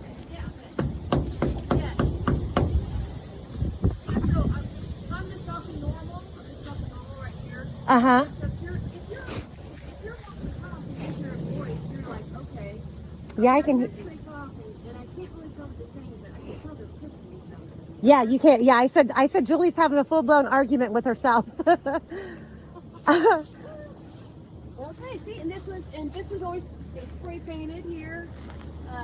This whole path was clear. So That's bizarre.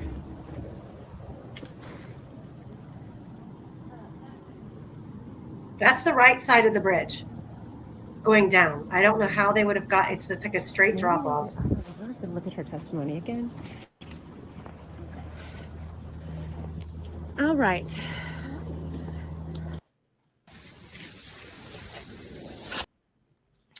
Okay, guys. Did you ever, looks like you may not have gotten to test whether one could be heard if they were screaming from the crime scene? Yeah, no. On the bridge, I mean. Yeah, no, so we had until we got out there, we were going to cross the bridge. Or go down to the water from the 505 and cross the creek. But once we were out there, we had dinner plans with Osbrook. And oh, guys, I'm going to end this video today with what Julie did. What are you? So we had been out there for a long time, and it was freezing. I mean, we needed the coats and the hat. The wind was blowing, and especially when you came out of the woods, and you didn't have the trees blocking you, it was even worse. So that might have to be my next trip, is doing the yell, which I would love to be out there in February, really, because that would be the true, test. If, being able to see with the foliage and all of that, what it looks like out there, how much you can see in a distance, and then also do the yelling. because we did go over. I still have a lot of video to upload. I have a couple videos that I've got to flip around, and then we've got video of the crime scene, the trek going down, the hike coming back up at the crime scene. Then we have we did the driving route from Rick's house to the CPS lot, which I've got to get that to Quester, so Quester can take it and apply it to the time frame that we have of Rick Allen leaving Peru, getting home, going in, getting a jacket, getting back in his car, and possibly taking that route and seeing what time that would have put him out on the trail. We have that route. We also drove the route from the Patty's house, starting right from the front of their driveway to the Mears lot, pulling up like Kelsey said she did. So we have that whole route, and I think I got both, because I had to cut it into 2 videos because we kind of got turned around, because Kelsey went an odd way. Kelsey didn't take the shortest route to get to the Mears lot. The shortest route would have been coming out of her driveway and turning left. She came out of the driveway and went right. So Quester mapped that for me, and it wasn't a GPS route. I had to follow actual written instructions. So we got turned around a little bit. We corrected it. So that's in 2 separate videos. I did get that to Quester this morning, which he already was on it. He started applying it to the GPS data, and let me see here.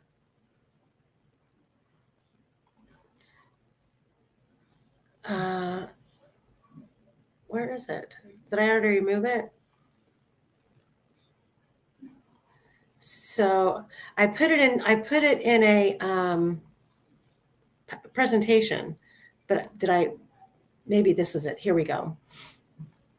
So here's Kelsey's route that she took up here almost at the very middle of the top of the screen. You see the yellow pin. She come out of her driveway there, turned right, and then turned right again coming down here. This is the whole route that we drove. And in the picture on the right-hand side, the GPS indicates they pulled over. So we're still working that out, because there's an indication that she pulled over and on 275 West. And then there's also, Osbrook believes that there was certain points in this route where Kelsey guns her car, like flying. And there's only a couple of areas on this route where you could actually go 50, 55 miles per hour. Some of these other roads are really narrow and they're curvy. So you wouldn't want to fly not knowing what vehicles are coming around the corner in front of you. So we still have all of that. And then we also have us searching for Tyler Joe French's property. And to get there was really bizarre where this house is located. And we had to go through multiple properties along the way, which it's not really a road. It's hard to explain. We pulled right up in front of, I guess it would be a barn, a house with a barn next to it. And there's Amish people out working on a trailer. They're baling hay. There's about 10 dogs running around. They didn't even flinch. They didn't even look at us. They didn't care that we were there. They didn't even wave. They're like, okay, there's the car. And then we had to go, wind through the woods. And luckily the GPS took us right there, but it was getting there that was like, okay, this can't be right. Then once we get there, we get out and we're walking around this house/shack. The back of it has a big opening in it that's covered with a blue tarp, but you can see all of the different pathways that people could have taken to leave that property. And it's my understanding that that property is about a mile from the south end of the bridge, which is, you could probably get it by ATV, by walking, or by boat. And if you look at the property from Google Earth, you can see that there's ATV pathways.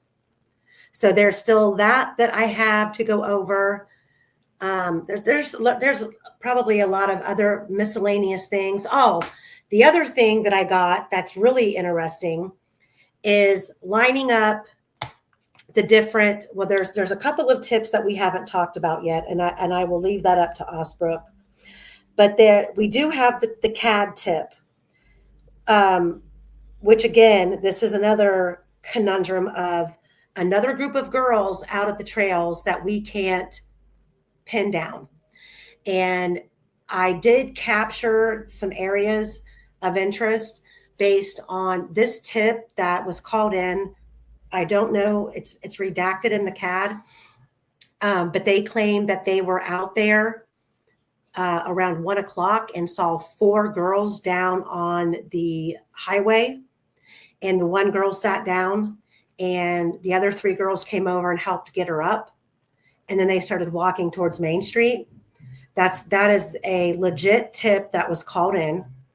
We just don't know who those 4 girls were and how accurate the time is. But 1 o'clock, so you got 1 o'clock, girls on the freeway, down below Freedom Bridge. Then you've got the 126 photo of the 4 girls on the bench. Then you've got Betsy Blair coming back from the library, passing the rail, going underneath the railroad bridge at approximately 1:44, 1:45. And we know that because she's captured on the Hoosier Harvest Store camera, if you believe those timestamps, at 1:46. So you got girls down on the freeway at 1 o'clock. You've got girls on a bench at 1:26. Then you've got girls on the railroad bridge at 1:44/1:45. Not possible. What order did that happen in? Are we dealing with the same 4 girls? Was the 1 o'clock tip that was called in about, I don't know, 40 minutes early? And then I videotaped, hypothetically, if girls were exiting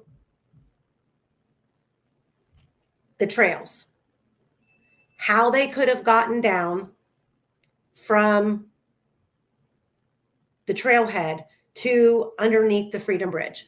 I do believe I found a way that's possible, but what's not possible is them getting over walking across the railroad bridge. There's no up. There's no way they could have gotten them up onto the railroad bridge. However, they could have turned around from the freeway and went back up to the trailhead the way they came down, if that's how it happened.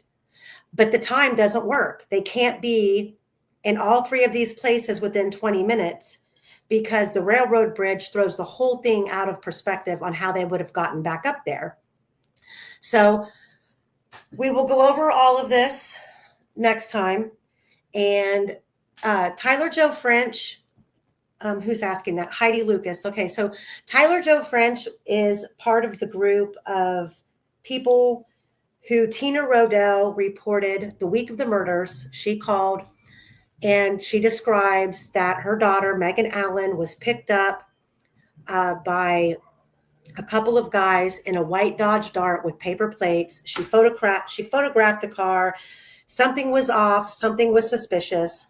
This group of people, which was Tyler Joe French, Megan Allen, Keegan Callis, and I think a couple others, were reportedly out on the trails the evening of February 12th into the early morning hours of the 13th.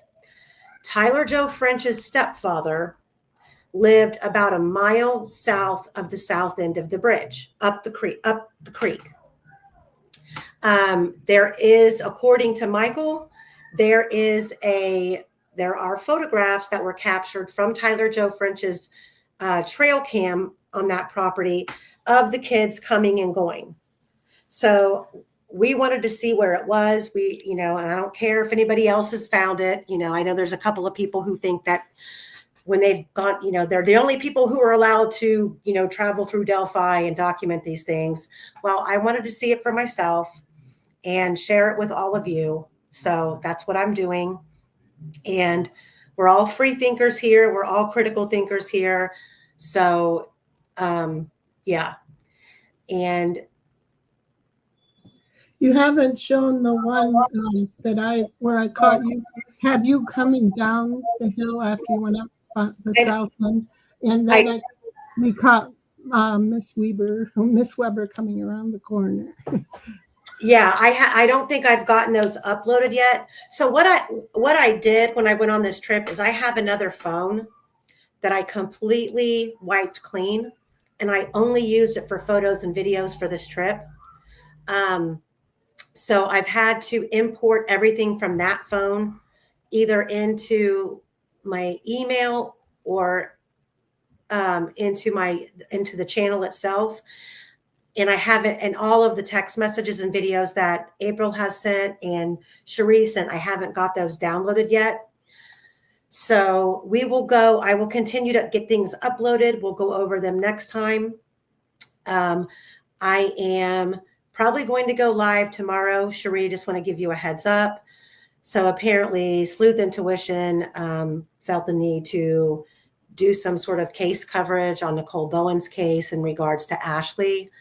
And I've got that whole hour video transcribed. So I will probably go live tomorrow and go over that point by point and tell you and show you factually everything that he doesn't know or left out, and give you an update on Ashley's case and what's happening. And I've got some interviews scheduled with Ashley. And for those of you who didn't listen on Wednesday, the very first night that we were in Delphi, we met with Ashley's dad and Ashley's sister. And then on Monday morning, we got up and we went and visited with Ashley at the prison.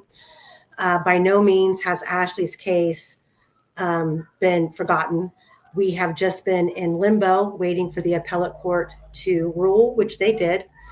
And Ashley had 9 prongs to meet, and the court agreed that she met 7 of them and pretty much gave a roadmap on what she needs to do to meet the last 2. However, there have been some other developments in her case that that's been the reason why we've been quiet. But I think I will discuss those tomorrow. And her case is still ongoing, but I've covered Ashley's case from beginning to end, front and backwards, for 2 years. There's nothing else to cover in Ashley's case other than moving forward. And, if I have to get, and I'm just going to put this very plain and simple, if I have to get down and dirty and start calling people out and showing things about Ashley's case that I haven't shown, I will, because it's to the point now where we have to, Nicole Bowen was an absolute victim, but so was Ashley. And we have the proof to back it up. And, if certain people choose to ignore the facts in that case, I can't, it's not my job to convince you individually, but the work that we are doing is absolutely benefiting Ashley. And when I go live on her case, probably tomorrow, I think a lot of you are going to understand why the work that we're doing has made a difference. And if you don't know about her case, tune in. And I know that I have a lot of videos on my channel that I need to turn back on. I turned them off for a specific reason. And I believe now I'm okay to turn them back on, because there's work that's going on behind the scenes that needed to be kept quiet. And I know I keep saying that, but there's good reason. That's all I can say. Some things aren't worth risking to blow her chances of what's being worked on. So that's more important to me than, having certain videos available on the channel. But I believe now I can turn a lot of them back on. But before we go, in honor of, well, first of all, I want to say thank you to Cherie. her and I, we've been in this for a long time together. But thank you to April for coming out with us during the trip. She was great. She knew her way around. She's from Lafayette. Her son lives very close. And that's where I was able to park my car when we thought we were being hunted. And then obviously Julie Melvin, amazing person all the way around. And she was definitely a great guide and invaluable information. But I wanted to, so my last night there, I had to take Cherie to the airport on Wednesday, and Julie, we wanted me to stay another night so we could get more stuff done. So I did. And I want to show you. So Julie just didn't get an Airbnb for the night. Let me show you what Julie did. And this was freaking great. And Osbrook was going to come and stay, but Osbrook he also had some stuff to do in Lafayette, and ended up not staying, but we did all go to dinner for a second night together. Hold on. Did it go? Did it go? Did it go?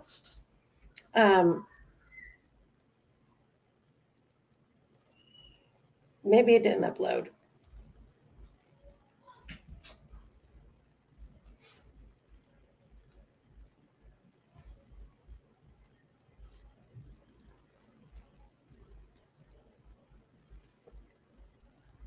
Oh, I might have to show it another time. I don't think it uploaded. I'll show. I wanted to show you guys the Airbnb that Julie got, which was quite a place, and it was memorable for sure. And I'm thankful for her, thankful for the nights that she took us all out to dinner. She didn't have to do that. She refused to let me pay. She made my birthday very special. I normally don't celebrate my birthday. And so once I get I'm going to get these videos turned around for you guys, and I'm going to get more uploaded. We'll continue researching and putting our heads together and figuring out the facts of this case. And that's it. Thank you, Critter Mama. So, Cherie, any final thoughts? No, I just want to echo what everybody else is saying. Great work. Thank you. Got a lot of good info. Yeah, it is. I just love the fact that you guys get to see the area and, in different ways. And especially now that everything has changed over the years. And maybe, maybe we'll figure this out before it even makes its way back to a retrial. So, all right, guys. Well, you enjoy your Saturday evening. I'm going to finish my dinner's in the oven, and I'm going to light a fire and chill out in the family room. So goodbye, everybody. Thanks for being here. Like and subscribe, and look for the members only section to start to build. We're going to start adding. Also, my friend Terry, who built let me put that in here too, who built the case by case website. She is taking on the missing cases that we've been covering or wanting to cover. I just dropped the link to the website in the chat.